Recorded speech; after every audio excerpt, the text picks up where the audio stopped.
Hi everyone, welcome to study zone. ಇವತ್ತಿನ ತರಗತಿಯಲ್ಲಿ daily ಒಂದು ಕ್ವಶನ್ ಪೇಪರ್ ಏನು ಸಾಲ್ವ್ ಮಾಡ್ತಿದ್ವಿ. G K paper, specially K P S C paper ಏನು solve ಮಾಡ್ತಿದ್ವಿ. ಅದರಲ್ಲಿ ಇವತ್ತು 13ನೇ paper. Already group B paper 10 solve ಮಾಡಿ, ಇವಾಗ ಗ್ರೂಪ್ ಸಿ ಪೇಪರ್ನ ಸಾಲ್ವ್ ಮಾಡ್ತಿದೆ. ಇದು ಮುಂದೆ ಬರುವಂತಹ ಎಲ್ಲ ಎಕ್ಸಾಮ್ಸ್ಗೂ ಕೂಡ ಯೂಸ್ ಆಗ್ತದೆ. ಅಂದರೆ ಕೆ ಪಿ ಎಸ್ ಸಿ ಮಾಡ್ತಿದ್ದಾರೆ ಅಂದರೆ ಕೆ ಪಿ ಎಸ್ ಸಿದಷ್ಟೇ ಅಂತ ಅಲ್ಲ, ಕರ್ನಾಟಕದಲ್ಲಿ K P S C full ಆ ಪೇಪರ್ನೆಲ್ಲ ಕಂಪ್ಲೀಟಾಗಿ ನಾವು ಸಾಲ್ವ್ ಮಾಡ್ತಾ ಹೋದರೆ ಉಳಿದಂಥ ಸಣ್ಣ ಪುಟ್ಟ ಎಕ್ಸಾಮ್ಸ್ ಎಲ್ಲ ಕ್ಲಿಯರ್ ಮಾಡೋಕ್ಕೆ ಈಸಿ ಆಗ್ತದೆ. ಯಾಕಂದರೆ ಇವ್ರದ್ದು ಕೆ ಪಿ ಎಸ್ ಸಿದು ಇನ್ ಡೀಟೈಲ್ ಇನ್ ಡೆಪ್ತ್ ಇರುತ್ತೆ ಕ್ವಶನ್ ಪೇಪರು. ನಾವು ಈ ರೀತಿ K P S C solve ಮಾಡೋ ರೀತಿ ಓದೋದೇ ಆಯ್ತಂದರೆ ಉಳಿದದ್ದು ಎಕ್ಸಾಮು ಸಣ್ಣ ಪುಟ್ಟ ಎಕ್ಸಾಮ್ ಎಲ್ಲ ಆರಾಮ್ಸೆ ಕ್ಲಿಯರ್ ಮಾಡ್ಬೋದು. ಅಂದರೆ ಈಗ ನೆಕ್ಸ್ಟ್ ಬರುವಂಥ ಪಿ ಸಿ ಆಗಲಿ, ಪಿ ಎಸ್ ಐ, ಆಮೇಲೆ ಅಬಕಾರಿ ಇಲಾಖೆಯಲ್ಲಿ ಕೂಡ ಕಾಲ್ ಆಗ್ತಿದೆ ಅದಕ್ಕೆ. ಆಮೇಲೆ ಎಕ್ಸ್ಟೆನ್ಷನ್ ಆಫೀಸರ್ ಒಂದಿದೆ ನೋಡಿ, ಗ್ರೂಪ್ ಸಿ, ಜುಲೈ ಆಗಸ್ಟಲ್ಲಿ ಎಕ್ಸಾಮ್ ಇದೆ ಅಲ್ವಾ, ಅದಕ್ಕೂ ಕೂಡ ನೀವು ಅದು ಕೆ ಪಿ ಎಸ್ ಸಿನೇ ನಡೆಸ್ತಿದೆ, ಕಂಪಲ್ಸರಿ ನೋಡಲೇಬೇಕು ಅದಕ್ಕಾದರೆ. ಆದರೆ ಹಾಗೆ ಎಲ್ಲ ಎಕ್ಸಾಮ್ಸ್ಗೂ ಕೂಡ ಜಿ ಕೆ ಪೇಪರ್ ಅಂತ ಏನೇನಿದೆ ಅದಕ್ಕೆಲ್ಲದಕ್ಕೂ ಯೂಸ್ ಆಗುತ್ತೆ ಅಂತ ಹೇಳ್ಬೋದು. ಓಕೆನಾ? ಅದ್ರ ಥ್ರೂ ಇವತ್ತು ಸಿ ಟಿ ಐ ಪೇಪರ್, ನಿನ್ನೆ ನಾನ್ ಎಚ್ ಕೆ ಪೇಪರ್ ನೋಡಿತ್ತು, ಇವತ್ತು ಹೆಚ್ ಕೆ ಪೇಪರ್ನ ನೋಡೋಣ. ಬಟ್ ಅದಕ್ಕಿಂತ ಇದು ಸ್ವಲ್ಪ ಕ್ವಾಲಿಟಿ ಪೇಪರ್ ಅಂತಲೇ ಹೇಳ್ಬೋದು. ಓಕೆ, ನೋಡೋಣ. ಹಾಗೆ ಇನ್ನು ಚಾನಲ್ಗೆ ಯಾರು ಸಬ್ಸ್ಕ್ರೈಬ್ ಆಗದೆ ಕ್ಲಾಸಸ್ ನೋಡ್ತಿದ್ರೆ ಸಬ್ಸ್ಕ್ರೈಬ್ ಆಗಿ ಅಂತ ಹೇಳ್ತಾ, ಇವತ್ತಿನ ಕೋಡ್ ನಂಬರು 567. ಹಾಗೆ ಇದ್ರ ಪಿ ಡಿ ಎಫ್ನ ನಾನು ಟೆಲಿಗ್ರಾಮ್ ಚಾನಲಲ್ಲಿ ಹಾಕ್ತೀನಿ. ಡಿಸ್ಕ್ರಿಪ್ಷನಲ್ಲಿ ಟೆಲಿಗ್ರಾಮ್ ಚಾನಲ್ ಲಿಂಕ್ ಇರುತ್ತೆ, ಅದ್ರ ಥ್ರೂ ನೀವು ಜಾಯ್ನ್ ಆಗ್ಬೋದು. ಓಕೆನಾ? ಕ್ವಶನ್ ಏನು ಕೇಳ್ತಾನೆ, ನ್ಯಾಯಾಂಗ ವಿಮರ್ಶೆಯ ಬಗ್ಗೆ, ಅಂದರೆ ಜುಡಿಷಿಯಲ್ ರಿವ್ಯೂ ಬಗ್ಗೆ ಕೇಳಿದ್ದಾನೆ. ಅದರಲ್ಲಿ 4 ಆಪ್ಷನ್ ಕೊಟ್ಟು 4 ಹೇಳಿಕೆ ಕೊಟ್ಟು ಕೆಳಗೆ ಮತ್ತೆ ಕೆಳಗಿನೋದು ಯಾವುದು ರೈಟ್ ರಾಂಗ್ ಅಂತ ಆ ರೀತಿ ಕೇಳ್ತಿದ್ದಾನೆ. ಓಕೆ, ನೋಡೋದಾದರೆ ಒಂದನೇ ಆಪ್ಷನ್ ಏನು ಕೊಡ್ತಾನೆ, ಸಾಂವಿಧಾನಿಕ ವಿಷಯಗಳಿಗೆ ಸಂಬಂಧಿಸಿದಂತೆ ರಾಷ್ಟ್ರಪತಿ ಅವರಿಗೆ ಸಲಹೆ ನೀಡುವ ನ್ಯಾಯಾಂಗದ ಅಧಿಕಾರ. ಕ್ವಶನ್ ಸರಿಗೆ ಅರ್ಥ ಮಾಡ್ಕೊಳ್ಳಿ. ಫಸ್ಟು ನ್ಯಾಯಾಂಗ ವಿಮರ್ಶೆಗೆ ಸಂಬಂಧಿಸಿದಂತೆ ಅಂತ ಕೊಟ್ಟಿದ್ದಾನೆ ಅಷ್ಟೇ ಅವನು. ಅಂದರೆ ಈಗ ನ್ಯಾಯಾಂಗ ವಿಮರ್ಶೆನ ಯಾವ್ಯಾವಾಗ ಮಾಡ್ತಾರೆ, ಎಲ್ಲಿ ಮಾಡ್ತಾರೆ, ಯಾಕೆ ಮಾಡ್ತಾರೆ, ಯಾರು ಮಾಡ್ತಾರೆ, ಅದರ ಉದ್ದೇಶ ಏನು, ಅದರದ್ದು ನಿಮಗೆ ಸಮರೈಸ್ ಆಗಿ ಸ್ವಲ್ಪ ಆದರೂ ಗೊತ್ತಿರಬೇಕು. ಫಸ್ಟ್ ನ್ಯಾಯಾಂಗ ವಿಮರ್ಶೆ ಅಂದರೆ ಇದನ್ನು ಭಾರತ ಸಂವಿಧಾನದಲ್ಲಿ ಯಾರ್ಯಾರು ಮಾಡ್ತಾರೆ ಅಂದರೆ ಆರ್ಡರ್ ಇದೆ, ಅಂದರೆ ಸುಪ್ರೀಂ ಕೋರ್ಟ್ ಮತ್ತು ಹೈಕೋರ್ಟ್ ಮಾಡಬೇಕಂತ ಇದೆ. ಯಾಕೆ ಮಾಡ್ತಾರೆ ಅಂದರೆ ಇದನ್ನು ಸರ್ಕಾರಗಳು ತೆಗೆದುಕೊಂಡ ನಿರ್ಧಾರಗಳು, ಅಂದರೆ ತಿದ್ದುಪಡಿ ಆಗ್ಬೋದು, ಯಾವುದೇ ಕಾನೂನು ಆಗ್ಬೋದು, ಯಾವುದೇ ರೀತಿಯ ತಿದ್ದುಪಡಿ ಕಾನೂನು ಏನೇ ಮಹತ್ತರಾದ ಬದಲಾವಣೆಯನ್ನು ತೆಗೆದುಕೊಂಡಾಗ, ಅಥವಾ ಅದರದ್ದೇ ಯಾವುದಾದ್ರೂ ಸುಪ್ರೀಂ ಕೋರ್ಟ್ ಈಗ ಯಾವುದೇ ಹಳೆ ತೀರ್ಪಾದ್ರೂ ಕೂಡ ರಿವ್ಯೂ ಮಾಡ್ಬೋದು. ಇಂಥದನ್ನ ಯಾಕೆ ರಿವ್ಯೂ ಮಾಡ್ತಾರೆ ಅಂದರೆ ಅದನ್ನ ಅಪ್ಡೇಟ್ ಮಾಡ್ಕೊಳ್ತಾ ಹೋಗೋ ದೃಷ್ಟಿಯಿಂದ ಇರ್ಬೋದು. ಅಂದರೆ ಅದು ಸಾಂವಿಧಾನಿಕವಾಗಿ, ಅಂದರೆ ಕಾನ್ಸ್ಟಿಟ್ಯೂಷನ್ ಥ್ರೂ ಇದೆ ಇಲ್ವಾ ಅಂತಂದು ಚೆಕ್ ಮಾಡ್ಕೋದಾಗಿರ್ಬೋದು. ಈ ದೃಷ್ಟಿಯಿಂದ ನ್ಯಾಯಾಂಗವನ್ನು ವಿಮರ್ಶೆ ಮಾಡ್ತಾರೆ ಯಾರು, ಸುಪ್ರೀಂ ಕೋರ್ಟ್ ಮತ್ತು ಹೈಕೋರ್ಟ್ನವರು. ಓಕೆನಾ? ಅವ್ರಿಗೆ ಅದರ ಅಧಿಕಾರ ಇರೋದದು. ಓಕೆನಾ? ಈಗ ಅದರ ಬಗ್ಗೆ ನೋಡೋದಾದರೆ ಕೆಳಗೆ ಆಪ್ಷನ್ ಕೊಟ್ಟಿದ್ದಾನೆ. ಇದ್ರದ್ದು ಸ್ವಲ್ಪ ಆದರೂ ಬ್ರೀಫ್ ಇಷ್ಟು ಗೊತ್ತಿರಬೇಕು ನಿಮಗೆ. ನ್ಯಾಯಾಂಗ ವಿಮರ್ಶೆ ಯಾರು ಮಾಡ್ತಾರೆ, ಸುಪ್ರೀಂ ಮತ್ತು ಹೈಕೋರ್ಟ್ನವ್ರು ಮಾಡ್ತಾರೆ. ಯಾಕೆ ಮಾಡ್ತಾರೆ ಅಂದರೆ ಸರ್ಕಾರದಿಂದ ಬಂದಂಥ ಕಾಯ್ದೆಗಳು, ತಿದ್ದುಪಡಿಗಳು, ಏನೇ ಕಾನೂನು ಮಹತ್ತರವಾದ ವಿಷಯಗಳನ್ನು ನಡೆದಿದ್ದರೆ ಅವು ಸಂವಿಧಾನಿಕವಾಗಿ ಇದಾವೋ ಇಲ್ಲ ಅಂತ ಚೆಕ್ ಮಾಡಿ, ಇದ್ರೆ ಅಂದರೆ ಅದನ್ನ ರೈಟ್ ಮಾಡ್ತಾರೆ, ಇಲ್ಲ ಅಂದರೆ ಅವನ್ನ ಡಿಸಾಲ್ವ್ ಮಾಡ್ತಾರೆ. ಓಕೆನಾ? ಅದು ಪವರ್ ಇದು ಇವ್ರಿಗಿರುತ್ತೆ. ಓಕೆನಾ? ಅದು ಎಷ್ಟನೇ ವಿಧಿಯಲ್ಲಿ ಹೇಳ್ತದೆ ಅಂತ ಕೇಳ್ಬೋದು. ಮತ್ತೆ ಅದು 13ನೇ ವಿಧಿಯಲ್ಲಿ ಹೇಳ್ತದೆ. ಓಕೆನಾ? ನೆಕ್ಸ್ಟ್ ಹಂಗಂದ್ರೆ 13ನೇ ವಿಧಿ ಮೂಲಭೂತ ಹಕ್ಕುಗಳು. ಅಂದರೆ ನ್ಯಾಯಿಕ ವಿಮರ್ಶೆಯು ಕೂಡ ಇದು ಒಂದು ಮೂಲಭೂತ ಹಕ್ಕುಗಳ, ಅಂದರೆ ಫಂಡಮೆಂಟಲ್ ರೈಟ್ಸ್ಗಳ ಒಂದು ಭಾಗವಾಗಿದೆ ಅಂತಂದು ಕೂಡ ಅವನೇನಾದರೂ ಆಪ್ಷನ್ ಹಿಂಗೆ ಆರ್ಡರ್ ವೈಸ್ ಕೊಟ್ಟರೆ ಅದು ಕೂಡ ರೈಟ್ ಆಗುತ್ತೆ. ಓಕೆನಾ? ಫಸ್ಟ್ನೇ ಆಪ್ಷನ್ ಕೊಟ್ಟಿದ್ದಾನೆ, ಸಾಂವಿಧಾನಿಕ ವಿಷಯಗಳಿಗೆ ಸಂಬಂಧಿಸಿದಂತೆ ರಾಷ್ಟ್ರಪತಿಯವರಿಗೆ ಸಲಹೆ ನೀಡುವ ನ್ಯಾಯಾಂಗದ ಅಧಿಕಾರ, ಅಂದರೆ ಅದರ ಮೇಲೇನೂ ಕೂಡ ನಾವು ನ್ಯಾಯಾಂಗ ವಿಮರ್ಶೆ ಮಾಡ್ತೀವಿ ಅಂತ ಹೇಳ್ತಿದ್ದಾನೆ. ಎರಡನೇ ಆಪ್ಷನು, ಶಾಸಕಾಂಗವು ಅಂಗೀಕರಿಸಿದ ಕಾನೂನಿನ ಸಾಂವಿಧಾನಿಕತೆಯನ್ನು ಘೋಷಿಸುವ ನ್ಯಾಯಾಂಗದ ಅಧಿಕಾರವಿದೆ ಅಂತ ಹೇಳ್ತಿದ್ದಾನೆ. ಅದರ ಮೇಲೆ ಕೂಡ ನಮಗೆ ಅಧಿಕಾರವಿದೆ ಅಂತ ಹೇಳ್ತಿದ್ದಾನೆ, ಎರಡನೇ ಆಪ್ಷನು. ನೆಕ್ಸ್ಟು, ನ್ಯಾಯಾಂಗವು ತನ್ನ ತೀರ್ಪನ್ನು ಮರುಪರಿಶೀಲಿಸುವಂತೆ ಸೂಚಿಸುವ ಅಧಿಕಾರ ಸಂಸತ್ತಿಗಿದೆ ಅಂತ ಹೇಳ್ತಿದ್ದಾನೆ. ಫೋರ್ತ್ ಆಪ್ಷನ್ನು, ಸಂವಿಧಾನಿಕ ಮೂಲ ಲಕ್ಷಣಗಳಿಗೆ ಧಕ್ಕೆ ತರುವ ತಿದ್ದುಪಡಿಗಳನ್ನು ರದ್ದುಗೊಳಿಸುವ ನ್ಯಾಯಾಂಗದ ಅಧಿಕಾರ ಇದೆ ಅಂತ ಹೇಳ್ತಿದ್ದಾನೆ. ಇದಕ್ಕೆ ರೈಟ್ ಆನ್ಸರ್ ಯಾವುದು ಅಂದರೆ ಒಂದೇ ಆಪ್ಷನ್ ರಾಂಗ್. ಯಾಕಂದರೆ ಸಂವಿಧಾನಿಕ ವಿಷಯಗಳಿಗೆ ಸಂಬಂಧಿಸಿದಂತೆ ರಾಷ್ಟ್ರಪತಿಯವರಿಗೆ ಸಲಹೆ ನೀಡುವ ಕೆಲವೊಂದಿಷ್ಟು ಎಕ್ಸ್ಪೆನ್ಷನ್ ಇದ್ದಾವೆ, ಅಲ್ಲಿ ಅವು ವಿನಾಯಿತಿ ಇದ್ದಾವೆ, ಅಲ್ಲಿ ನ್ಯಾಯಾಂಗ ವಿಮರ್ಶೆ ಮಾಡೋಂಗಿಲ್ಲ. ಯಾವ್ಯಾವುದು ಅಂದರೆ ಮಂತ್ರಿಮಂಡಲ ಸಲಹೆ, ಒಂದೇ ಆಪ್ಷನ್ ರಾಂಗ್ ಅದು. ಸಲಹೆ, ರಾಷ್ಟ್ರಪತಿ ಸಲಹೆ ನೀಡೋದು ಬರೋಂಗಿಲ್ಲ. ಸಂಸತ್ತಿನ ಕಲಾಪಗಳನ್ನು ನಾವು ರಿವ್ಯೂ ಮಾಡೋಂಗಿಲ್ಲ. ಆಮೇಲೆ ಡಿಲಿಮಿಟೇಷನ್ ಅಂದರೆ ಚುನಾವಣಾ ಕ್ಷೇತ್ರಗಳನ್ನು ಪುನರ್ ವಿಂಗಡಣೆ ಮಾಡ್ತಾರಲ್ಲ, ಅಂತಲ್ಲಿ ಬರೋಂಗಿಲ್ಲ. ಆಮೇಲೆ 9ನೇ ಅನುಸೂಚಿಗೆ ಸೇರ್ಪಡೆಯಾದ ಕಾನೂನು ಅಂತ ಬರ್ತವೆ. ಇವು 4 ವಿಷಯಗಳ ಮೇಲೆ ನ್ಯಾಯಾಂಗ ವಿಮರ್ಶೆಯನ್ನು ಮಾಡುವುದು ಅಧಿಕಾರವಿರುವುದಿಲ್ಲ. ಓಕೆನಾ? ಎಲ್ಲಿ ನಿಮಗೆ ಡಿಫಿಕಲ್ಟ್ ಆಗ್ತತಿ ಅಲ್ಲಿ ಪಕ್ಕ ಕ್ವಶನ್ ಬರ್ತತಿ. ಇದೇ KPSC ಟ್ರಿಕ್. ನಿನಗೆ ಫುಲ್ ಇಷ್ಟು ಬುಕ್ ಓದಿ ಲಾಸ್ಟ್ ಪೇಜಿಗೆ ನಿನಗೆ ಸುಸ್ತಾಗಿ ಬಿಡ್ತಿದೀಯಾ ಅಂದಾಗ ನೆಕ್ಸ್ಟ್ ಪೇಜಿಂದಾನೇ ಕ್ವಶನ್ ಬರುತ್ತೆ. ಅದೇ ಅವ್ನು ಮಾಡ್ತಿರೋದು. ಎಕ್ಸಾಂಪಲ್, ಈಗ ಹವಾಗುಣ ಅಂತ ಒಂದು ಹವಾಮಾನ ಅಂತ ಕ್ಲೈಮೇಟ್ ಚೇಂಜ್ ಅಂತ ಒಂದು ಚಾಪ್ಟರ್ ಬರುತ್ತೆ ನೋಡಿ ಜಿಯೋಗ್ರಫಿಲಿ. ಏನು ಮಾಡ್ತೀವಿ ಅಂದರೆ ಕ್ಲೈಮೇಟ್ ಬಗ್ಗೆ ಕಂಪ್ಲೀಟಾಗಿ ಎಲ್ಲ ನೋಡ್ತೀವಿ. ಎಲ್ಲಿನೋ ಲಾನಿನೋ ಆಲ್ಟಿಟ್ಯೂಡ್ ಲ್ಯಾಟಿಟ್ಯೂಡ್ ಎಲ್ಲ ನೋಡ್ಕೊಂಡು ಹೋಗ್ತೀವಿ. ಡೋಲ್ಡ್ರಮ್ಸ್ ಎಲ್ಲ ನೋಡ್ಕೊಂಡು ಹೋಗ್ತೀವಿ. ಫೈನಲ್ ಏನು ಮಾಡ್ತಾನೆ ಅಂದರೆ ಅವನು ಲಾಸ್ಟಿಗೆ ಕೊಪೆನ್ಸ್ ಲಾ, ತಾರೆನ್ಸ್ ಲಾ ಅಂತ ಕೇಳ್ತಾನೆ. ಕೊಪೆನ್ಸ್ ಲಾ ಅಂತ ಅಲ್ಲಿ ಕೇಳ್ಬಿಡ್ತಾನೆ ಕ್ವಶನ್. ಯಾಕಂದರೆ ನಾವು ಅಲ್ಲಿ ಓದಿರೋದೇ ಇಲ್ಲ, ಬಟ್ ಕ್ವಶನ್ ಅಲ್ಲಿ ಕೇಳ್ಬಿಡ್ತಾನೆ. ಓಕೆನಾ? ಹಿಂಗೆ ಆಗ್ಬಾರ್ದಂದ್ರೆ ಡೀಟೇಲ್ ಆಗಿ ಓದಬೇಕು. ಕ್ವಶನ್ನು KPSC ಯಾವ ಪ್ಯಾಟ್ರನಲ್ಲಿ ಕೇಳ್ತಿದ್ದಾನೆ ಅಂತ ತಿಳ್ಕೊಂಡು ಓದ್ಬೇಕಂತ ಈ ಕ್ವಶನ್ ಪೇಪರ್ ಸೀರೀಸ್ ಮಾಡ್ತಿರೋದು. ಓಕೆನಾ? 4 ಎಕ್ಸ್ಪೆನ್ಷನ್ ಇದ್ದಾವೆ, ಅಲ್ಲಿ ಅವು ನ್ಯಾಯಾಂಗ ವಿಮರ್ಶೆನ ಮಾಡೋಂಗಿಲ್ಲ. ಆ ದೃಷ್ಟಿಯಿಂದ ಒಂದೇ ಆಪ್ಷನ್ ರಾಂಗ್. ನೆಕ್ಸ್ಟು, ಶಾಸಕಾಂಗವು ಅಂಗೀಕರಿಸಿದ ಕಾನೂನಿನ ಸಂವಿಧಾನಿಕತೆಯನ್ನು ಘೋಷಿಸುವ ನ್ಯಾಯಾಂಗದ ಅಧಿಕಾರ, ಇದು ರೈಟು. ಶಾಸಕಾಂಗ ಮತ್ತು ಕಾರ್ಯಾಂಗದಿಂದ ಮಾಡಲ್ಪಟ್ಟ ಕೆಲವು ಎಲ್ಲ ವಿಷಯಗಳಿಗೂ ಕೂಡ ನ್ಯಾಯಾಂಗದವನ್ನು ಅಧಿಕಾರ ಇರ್ತದೆ, ಅದನ್ನ ರಿವ್ಯೂ ಮಾಡೋ ಪವರ್ ಇರುತ್ತೆ ಅವ್ರಿಗೆ. ನೆಕ್ಸ್ಟು, ನ್ಯಾಯಾಂಗವು ತನ್ನ ತೀರ್ಪುಗಳನ್ನು ಮರುಪರಿಶೀಲಿಸುವಂತೆ ಸೂಚಿಸುವ ಸಂಸತ್ತಿನ ಅಧಿಕಾರ. ಅಂದರೆ ನ್ಯಾಯಾಂಗವು ತನ್ನ ತೀರ್ಪನ್ನು ಮರುಪರಿಶೀಲಿಸುವಂತೆ ಸೂಚಿಸುವ ಅಧಿಕಾರ ಸಂಸತ್ತಿಗಿದೆ ಅಂತ ಕೊಟ್ಟಿದ್ದಾನೆ. ಯಾಕೆ ಗೊತ್ತಾ? ಇದರಲ್ಲಿ ನ್ಯಾಯಾಂಗವನ್ನು ಸೂಚಿಸುವ ಅಧಿಕಾರ ಅದು ಯಾರಿಗೂ ಇರೋದಿಲ್ಲ. ಅದನ್ನೇ ಆಟೋಮೆಟಿಕ್ಲಿ ಸುಪ್ರೀಂ ಕೋರ್ಟೇ ನಿರ್ಧಾರ ಮಾಡ್ಕೊಳ್ತಾ ಇದ್ದ ಅದನ್ನು. ಓಕೆನಾ? ಅದಕ್ಕೆ ಸಂಸತ್ ಅಂತ ಕೊಟ್ಟಿರೋದ್ರಿಂದ ಇದು ಥರ್ಡ್ ಆಪ್ಷನ್ ಕೂಡ ರಾಂಗ್ ಆಗ್ತದೆ. ನೆಕ್ಸ್ಟ್, ಸಂವಿಧಾನದ ಮೂಲ ಲಕ್ಷಣಗಳಿಗೆ ಧಕ್ಕೆ ತರುವ ತಿದ್ದುಪಡಿಗಳನ್ನು ರದ್ದುಗೊಳಿಸುವ ಅಧಿಕಾರ ನ್ಯಾಯಾಂಗಕ್ಕಿದೆ. ರದ್ದುಗೊಳಿಸುವ ನ್ಯಾಯಾಂಗದ ಅಧಿಕಾರ ಕೂಡ ಇದೆ ಅಂತ ಹೇಳ್ತದೆ. ಇದು ಕೂಡ ರೈಟ್. ಹಂಗಾರೆ ಈಗ ಯಾವುದು ರದ್ದುಗೊಳಿಸಿದಾರೆ ಅಂತ ಹೇಳಿದ್ರೆ NGSC ಆಕ್ಟ್ ಅಂತ ಬರುತ್ತೆ ನೋಡಿ. NGSC act, national commission for judicial act ಅಂತ ಒಂದು ಮಾಡಿದ್ರು. ಅದನ್ನ 2099ನೇ ತಿದ್ದುಪಡಿಯಲ್ಲಿ ಮಾಡಿ 2014 ಬರುತ್ತೆ. ಇದು ಹೌದು 2014 ಬರುತ್ತೆ. 13 ಬರುತ್ತೆ. 14 ಇದು ಅಸಂವಿಧಾನಿಕವಿದೆ ಅಂತಂದು ಹೇಳಿದ್ನ ಡಿಸಾಲ್ವ್ ಮಾಡಿಬಿಡ್ತಾರೆ, ಅಂದರೆ ತೆಗೆದುಬಿಡ್ತಾರೆ. ಓಕೆನಾ? ಅಂಥ ಪವರ್ ಕೂಡ ಸುಪ್ರೀಂ ಕೋರ್ಟ್ಗಿದೆ. ಓಕೆನಾ? ನ್ಯಾಯಾಂಗ ವಿಮರ್ಶೆ ಇದು ಕಂಪ್ಲೀಟು ಇದ್ರದ್ದು ನ್ಯಾಯಾಂಗ ವಿಮರ್ಶೆ. ಇನ್ನು ಸ್ವಲ್ಪ ಇದ್ರ ಹೊರತು ಮಾತಾಡೋದಾದರೆ ಜುಡಿಷಿಯಲ್ ರಿವ್ಯೂ ಬಗ್ಗೆ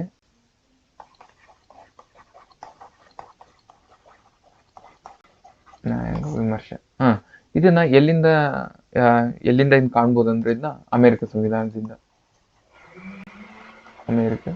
ಸಂವಿಧಾನದಲ್ಲಿ ಇದನ್ನ ಕಾಣ್ಬೋದು. ಅಲ್ಲಿಂದ ಕೂಡ ನಾವು ಬಾರೋ ಮಾಡ್ಕೊಂಡಿರೋದು. ಓಕೆನಾ? ಹಾಗೆ ಇದನ್ನ ಇನ್ನೊಂದು ಹೇಳಿಕೆ ರೂಪದಲ್ಲಿ ನೆಕ್ಸ್ಟ್ ಇನ್ನೊಂದು ಕೂಡ ಕೇಳ್ಬೋದು. ಹಾಗೆ ನ್ಯಾಯಾಂಗ ವಿಮರ್ಶೆ ಎನ್ನುವ ಪದವನ್ನು ಸಂವಿಧಾನದಲ್ಲಿ ಎಲ್ಲಿ ಉಲ್ಲೇಖ ಮಾಡಲಾಗಿದೆ ಅಂತ ಕ್ವಶನ್ ಕೇಳ್ತಾನೆ. ಅಥವಾ ಇದನ್ನ ಉಲ್ಲೇಖ ಮಾಡೇ ಇಲ್ಲ ನ್ಯಾಯಾಂಗ ವಿಮರ್ಶೆ ಅಂತಂದು ಸಂವಿಧಾನದಲ್ಲಿ ಉಲ್ಲೇಖ ಮಾಡಿಲ್ಲ. ಒಂದು ನಿಮಿಷ.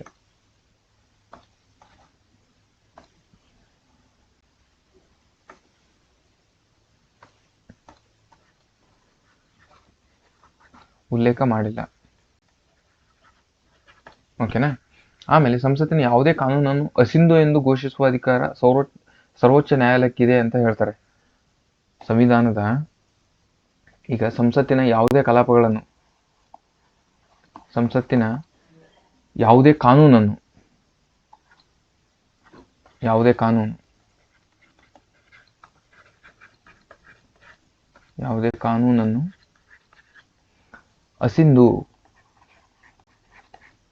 ಅಸಿಂಧು ಎಂದು ಘೋಷಿಸುವ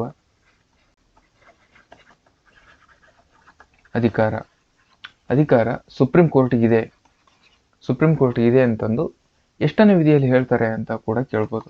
ಇದು 13ನೇ ವಿಧಿಯಲ್ಲಿ ಬರುತ್ತೆ. ಫಂಡಮೆಂಟಲ್ ರೈಟ್ ಅಲ್ಲಿ ಬರುತ್ತಲ್ವಾ, 13ನೇ ವಿಧಿಯಲ್ಲಿ ಬರುತ್ತೆ. ಓಕೆನಾ. ಇದನ್ನ ಹಂಗಂತಂದು ಒಂದ್ ಸ್ಟೆಪ್ ಮುಂದೆ ಹೋಗಿ ಕೇಳೋದಾದ್ರೆ ಅವನು ನ್ಯಾಯಿಕ ವಿಮರ್ಶೆಯು ಕೆಳಗಿನ ಯಾವುದಕ್ಕೆ ಸಂಬಂಧಿಸಿದೆ ಅಂತ ಕೂಡ ಕೇಳ್ಬೋದು. ಅಂದ್ರೆ ಈಗ ಮೂಲಭೂತ ಹಕ್ಕುಗಳು, ರಾಜನೀತಿ ನಿರ್ದೇಶಗಳು ಹಿಂಗೆ ಕೊಟ್ಟನಂದ್ರೆ ಅದನ್ನ ಮೂಲಭೂತ ಹಕ್ಕುಗಳಲ್ಲಿ ಬರುತ್ತೆ. ಮೂಲಭೂತ ಹಕ್ಕಿನ ಒಂದು ಭಾಗವಾಗಿದೆ ಅಂತ ಕೂಡ ಹೇಳ್ತಾರೆ. ಯಾವುದು? ನ್ಯಾಯಿಕ ವಿಮರ್ಶೆ. ಅದು ಕೂಡ ಇಂಪಾರ್ಟೆಂಟ್. ಓಕೆನಾ. ನೆಕ್ಸ್ಟ್, ನ್ಯಾಯಿಕ ವಿಮರ್ಶೆಯ ಆಧಾರಗಳು ಯಾವ್ಯಾವು, ಯಾವಾಗ ಯಾವಾಗ ಯಾವಾಗ ನಾವು ನ್ಯಾಯಿಕ ವಿಮರ್ಶೆ ಮಾಡಬೇಕು ಅಂತ ಅಂದ್ರೆ ಅಪ್ಲೈ ಯಾವಾಗ ಆಗ್ತೈತೆ ಅಂದ್ರೆ ಯಾವ್ಯಾವಾಗ ಆಗ್ತೈತೆ ಅಂದ್ರೆ ಅದನ್ನ ಯಾವುದೇ ಒಂದು ಕಾನೂನು ಮತ್ತು ಆದೇಶಗಳು ಇದು ಶಾಸಕಾಂಗದ ಕಾನೂನು ಮತ್ತು ಕಾರ್ಯಾಂಗ ನಿರ್ಧಾರಗಳು ಸಂವಿಧಾನದ ವ್ಯಾಪ್ತಿ ಮೀರಿದಾಗ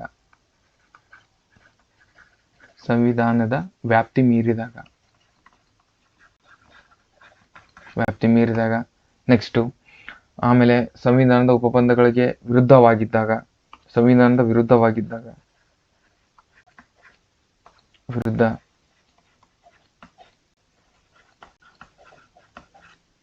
ನೆಕ್ಸ್ಟ್, ಮೂಲಭೂತ ಹಕ್ಕುಗಳನ್ನು ಉಲ್ಲಂಘಿಸುವಂತಿದ್ದರೆ, ಮೂಲಭೂತ ಹಕ್ಕನ್ನು ಉಲ್ಲಂಘನೆ ಮಾಡಿದರೆ ಓಕೆನಾ. ನೆಕ್ಸ್ಟ್, ಕೇಂದ್ರ ಮತ್ತು ರಾಜ್ಯಗಳ ನಡುವಿನ ಘರ್ಷಣೆ ಇತ್ಯರ್ಥಪಡಿಸುವ ಅಧಿಕಾರ ಕೂಡ ಸಂವಿಧಾನಕ್ಕೆ ಇರ್ತದೆ. ಅಂದ್ರೆ ಕೇಂದ್ರ ಮತ್ತು ರಾಜ್ಯಗಳಲ್ಲಿ ಕೆಲವೊಂದಿಷ್ಟು ವಿಷಯಗಳು ಬರ್ತಾವ ನೋಡ್ರಿ. ಅಂತ ವಿಷಯಗಳನ್ನು ಮಾಡುವಾಗ ಅವರಿಬ್ಬರೇ ಏನೋ ಜಗಳ ಮಾಡಕ್ಕಿದ್ರೆ ಸೆಂಟ್ರಲ್ ಮತ್ತು ಸ್ಟೇಟ್ ಅಲ್ಲಿ ಏನೇ ಪ್ರಾಬ್ಲಮ್ಸ್ ಆದ್ರೂ ಅದನ್ನ ಸಾಲ್ವ್ ಮಾಡೋ ಪವರ್ ಇರ್ತದೆ ಅವ್ರಿಗೆ. ಪವರ್ ಕೂಡ ನ್ಯಾಯಿಕ ವಿಮರ್ಶೆ ಅಂದ್ರೆ ಅದರಲ್ಲೇ ಇರ್ತದೆ ಅವ್ರಿಗೆ. ಓಕೆನಾ. ಇವಿಷ್ಟು ಯಾವಾಗ ಮಾಡ್ಬೇಕು ಅನ್ನೋದ್ರಿಂದ. ಆಮೇಲೆ ಯಾವಾಗ ವಿನಾಯಿತಿ ಅಂತಂದು ಅವಾಗಲೇ ಹೇಳಿದೆ. ವಿನಾಯಿತಿ ಈ ಟೈಮಲ್ಲಿ ನ್ಯಾಯಿಕ ವಿಮರ್ಶೆನ ಮಾಡೋಂಗಿಲ್ಲ. ಅದೇ ಮಂತ್ರಿಮಂಡಲ ರಾಷ್ಟ್ರಾಧ್ಯಕ್ಷರಿಗೆ ನೀಡುವ ಸಲಹೆ, ಒಂದೇ ಆಪ್ಷನ್ ಕೊಟ್ಟಿದ್ರಲ್ವಾ, ಪ್ರೆಸಿಡೆಂಟಿಗೆ ನೀಡುವ ಸಲಹೆ ಆಗಿರ್ಬೋದು, ಸಂಸತ್ತಿನ ಕಲಾಪಗಳು ಅವಾಗ ಕೂಡ ನ್ಯಾಯಿಕ ವಿಮರ್ಶೆನ ಮಾಡೋಂಗಿಲ್ಲ. ಚುನಾವಣಾ ಕ್ಷೇತ್ರಗಳ ಪುನರ್ವಿಂಗಡಣೆ, ಡಿಲಿಮಿಟೇಷನ್ ಕಮಿಷನ್,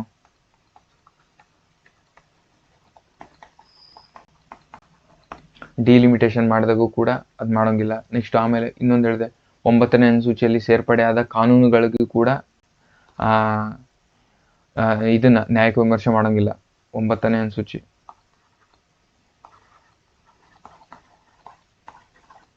ಇದು ಇದ್ದಾಗೂ ಕೂಡ ನ್ಯಾಯಿಕ ವಿಮರ್ಶೆಯನ್ನು ಮಾಡುವ ಪವರು ಸುಪ್ರೀಂ ಕೋರ್ಟ್ ಇರೋದಿಲ್ಲ. ಇಷ್ಟೇ ಈ ಕ್ವಶನ್ ಬಗ್ಗೆ ಹೇಳ್ತಿರೋದವನು. ಓಕೆನಾ. ಏನ್ ಕೇಳ್ತಿದ್ದಾನೆ? ನ್ಯಾಯಾಂಗ ವಿಮರ್ಶೆಗೆ ಸಂಬಂಧಿಸಿದಂತೆ ಕೇಳ್ತಿದ್ದಾನೆ. ಇವಾಗ ನಿಮಗೆ ಕಂಪ್ಲೀಟ್ ಆಗಿ ಜುಡಿಷಿಯಲ್ ರಿವ್ಯೂ ಬಂದ್ರೆ ಏನಂತ ನಿಮಗೆ ಗೊತ್ತಾಗಿರ್ತದೆ. ಓಕೆನಾ. ನೆಕ್ಸ್ಟ್ ನೋಡೋದಾದ್ರೆ ಒಂದು ನಿಮಿಷ ಇರಿ.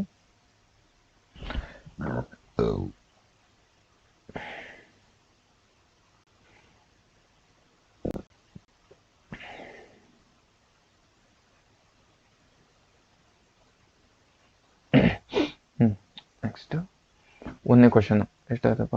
ಒಂದು ಕ್ವಶನ್ಗೆ 13 ನಿಮಿಷ ಆಯ್ತು. ಒಂದನೇ ಕ್ವಶನ್, 2020-25ರಲ್ಲಿ ಕರ್ನಾಟಕ ಕೈಗಾರಿಕಾ ನೀತಿಯ ಪ್ರಕಾರ ಕೆಳಗಿನವು ಯಾವ ವರ್ಗೀಕರಣ ಸರಿಯಾಗಿದೆ ಅಂತ ಕೇಳಿದ್ದೇನೆ. ನಾನು ಡೈರೆಕ್ಟ್ ಆನ್ಸರ್ ಹೇಳ್ಬಿಡ್ತೇನೆ. ಓಕೆನಾ. ಇದು ವಲಯ 1 ಮತ್ತು ವಲಯ 2 ಕೈಗಾರಿಕೆಯಲ್ಲಿ ಹಿಂದುಳಿದ ವರ್ಗಗಳ ಜಿಲ್ಲೆಗಳು ಎಂದು, 3 ಮತ್ತು 4 ಕೈಗಾರಿಕೆಯಲ್ಲಿ ಮುಂದುವರೆದ ಜಿಲ್ಲೆಗಳು ಎಂದು. ಅಂದ್ರೆ ಇಂಥ ಕ್ವಶನ್ ಯಾವಾಗ ಒಂದು ಬರ್ತಿರ್ತವೆ, ಅದಕ್ಕೆ ನಾನು ಇದು ಕೊಡಲ್ಲ. ಬಟ್ ಇದು ಜುಡಿಷಿಯಲ್ ರಿವ್ಯೂ ಅಂತ ಇದೆಯಲ್ಲ, ಮ್ಯಾಕ್ಸಿಮಮ್ ಕ್ವಶನ್ ಅಲ್ಲಿ ಕೇಳಿದ್ದೇನೆ. ಅದಕ್ಕೆ ನಾನು ಇಷ್ಟೊತ್ತು ಇನ್ ಡಿಟೈಲ್ ಆಗಿ ಎಕ್ಸ್ಪ್ಲೇನ್ ಮಾಡಿದ್ದೆ ಅದನ್ನ. ಓಕೆ. ಹಾಗೆ ನಿಮಗೆ ಅದು ಅರ್ಥ ಆಯ್ತೋ ಇಲ್ಲ ಅಂತ ಕಮೆಂಟ್ ಮಾಡಿ. ಹಾಗೆ ನಿಮ್ಮ ಕ್ಲಾಸಸ್ ಇಷ್ಟ ಆದರೆ ನಿಮಗೆ ದೋಸ್ತರಿಗೂ ಕೂಡ ಶೇರ್ ಮಾಡಿ ಅಂತ ಹೇಳ್ತಾ, ಎರಡನೇ ಕ್ವಶನ್ ಏನಿದೆ, ಕರ್ನಾಟಕ ಯಶಸ್ವಿನಿ ಆರೋಗ್ಯ ವಿಮಾ ಯೋಜನೆ ಈ ಕೆಳಗಿನ ಯಾವುದಕ್ಕೆ ಸಂಬಂಧಿಸಿದೆ? ರೈಟ್ ಆನ್ಸರ್, ರೈತರ ಸಹಕಾರಿ ಆರೋಗ್ಯ ರಕ್ಷಣೆಗೆ ಸಂಬಂಧಿಸಿದೆ ಇದು. ಓಕೆನಾ. ಕರ್ನಾಟಕ ಯಶಸ್ವಿನಿ ಯೋಜನೆ, ಇದರಲ್ಲಿ 5 ಲಕ್ಷ ರೂಪಾಯಿನ ಕೊಡ್ತಾರೆ.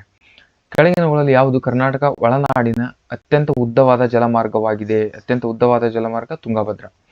ಆಮೇಲೆ 2019 ಪೌರತ್ವ ತಿದ್ದುಪಡಿ ಕಾಯ್ದೆ ಅನ್ವಯ ಡಿಸೆಂಬರ್ 31, 2014 ಒಳಗಾಗಿ ಅಫ್ಘಾನಿಸ್ತಾನ, ಪಾಕಿಸ್ತಾನ, ಬಾಂಗ್ಲಾದೇಶದಿಂದ ಭಾರತಕ್ಕೆ ವಲಸೆ ಬಂದ ಈ ಕೆಳಕಂಡ ಧರ್ಮದವರಿಗೆ ಭಾರತೀಯ ನಾಗರಿಕತ್ವ ಪಡೆಯಲು ಅರ್ಜಿ ಸಲ್ಲಿಸುವ ಅವಕಾಶ ನೀಡಲಾಗಿದೆ. ಹಾಗಾದ್ರೆ ಈ ಕೆಳಗಿನಲ್ಲಿ ಯಾವ ಧರ್ಮದವರು ಅಂತ ಕೇಳಿದ್ದೇನೆ. ಓಕೆನಾ? ಹಿಂದೂಗಳಿಗಿತ್ತು, ಸಿಖ್ಖರಿಗಿತ್ತು, ಬೌದ್ಧರಿಗೂ ಕೂಡ, ಜೈನರಿಗೂ, ಪಾರ್ಸಿಗಳು, ಕ್ರೈಸ್ತರಿಗೂ, ಇವು 6 ಜನಸಂಖ್ಯೆಯರಿಗೂ ಕೂಡ ಅಲ್ಲಿ ಪೌರತ್ವ ತಿದ್ದುಪಡಿ ಮೂಲಕ ಮಾಡ್ತಾರೆ. ಎಲ್ಲಿಂದ? ಅಫ್ಘಾನಿಸ್ತಾನ್, ಪಾಕಿಸ್ತಾನ್, ಬಾಂಗ್ಲಾದೇಶದಿಂದ ಅವರು ಬಂದಿರ್ಬೇಕಂತ. ಓಕೆನಾ? ನೆಕ್ಸ್ಟ್, ಕರ್ನಾಟಕದ ರಾಸಾಯನಿಕ ಮತ್ತು ಪೆಟ್ರೋಕೆಮಿಕಲ್ ಕೈಗಾರಿಕಾ ಹಬ್ ಎಲ್ಲಿದೆ ಅಂದ್ರೆ ಇದು ಮಂಗಳೂರು. ಓಕೆನಾ? ನೆಕ್ಸ್ಟ್, ಭಾರತ ಸರ್ವೋಚ್ಚ ನ್ಯಾಯಾಲಯದ ವ್ಯಾಖ್ಯಾನದನ್ವಯ ಕೆಳಕಂಡ ಹಕ್ಕುಗಳನ್ನು ಸಂವಿಧಾನದ 21ನೇ ಅನುಚ್ಛೇದದ ಅನ್ವಯ ಪಟ್ಟಿ ಮಾಡಲಾಗಿದೆ. ಯಾವ್ಯಾವ ಪಟ್ಟಿ ಮಾಡಲಾಗಿದೆ? ಆರ್ಟಿಕಲ್ 21 ಅಡಿಯಲ್ಲಿ ಅಂತ ಕೊಟ್ಟಿದ್ದಾನೆ. ಖಾಸಗಿತನದ ಹಕ್ಕು, ರೈಟ್. ಘನತೆಯನ್ನು ಕಾಪಾಡುವ ಹಕ್ಕು, ರೈಟ್. ಮಾಹಿತಿ ಹಕ್ಕು, ರೈಟ್. ರಕ್ಷಣೆ ಹಕ್ಕು ಇರೋದಿಲ್ಲ. ವೈದ್ಯರ ನೆರವು ಪಡೆಯುವ ಹಕ್ಕು ಕೂಡ ಇರ್ತದೆ. ಹಾಗಿರೋದ್ರಿಂದ ABCD ಇರೋದಿಲ್ಲ, ಇ ಇರುತ್ತೆ. ABCE ಆಪ್ಷನ್ 3 ಇದೆಯಲ್ಲ, ಅದು ರೈಟ್ ಆನ್ಸರ್. ನೆಕ್ಸ್ಟ್, ಮತ್ತು ರಾಜನೀತಿ ನಿರ್ದೇಶಕ ತತ್ವಗಳ ಬಗ್ಗೆ ಕೇಳಿದ್ದೇನೆ. ಅದರಲ್ಲಿ ವಿಧಿಗಳು ಕೊಟ್ಟು ಕೇಳಿದ್ದೇನೆ. ಕೆಲಸ, ನ್ಯಾಯಯುತ ಮತ್ತು ಮಾನವೀಯ ಪರಿಸರ ಮತ್ತು ಪ್ರಸ್ತುತಿ ಪರಿಹಾರಗಳು ಅಂತ ಕೊಟ್ಟಿದ್ದೇನೆ. ಇದಕ್ಕೆ ರೈಟ್ ಆನ್ಸರ್ ಎಷ್ಟನೇ ಇದ್ದಿದ್ದು?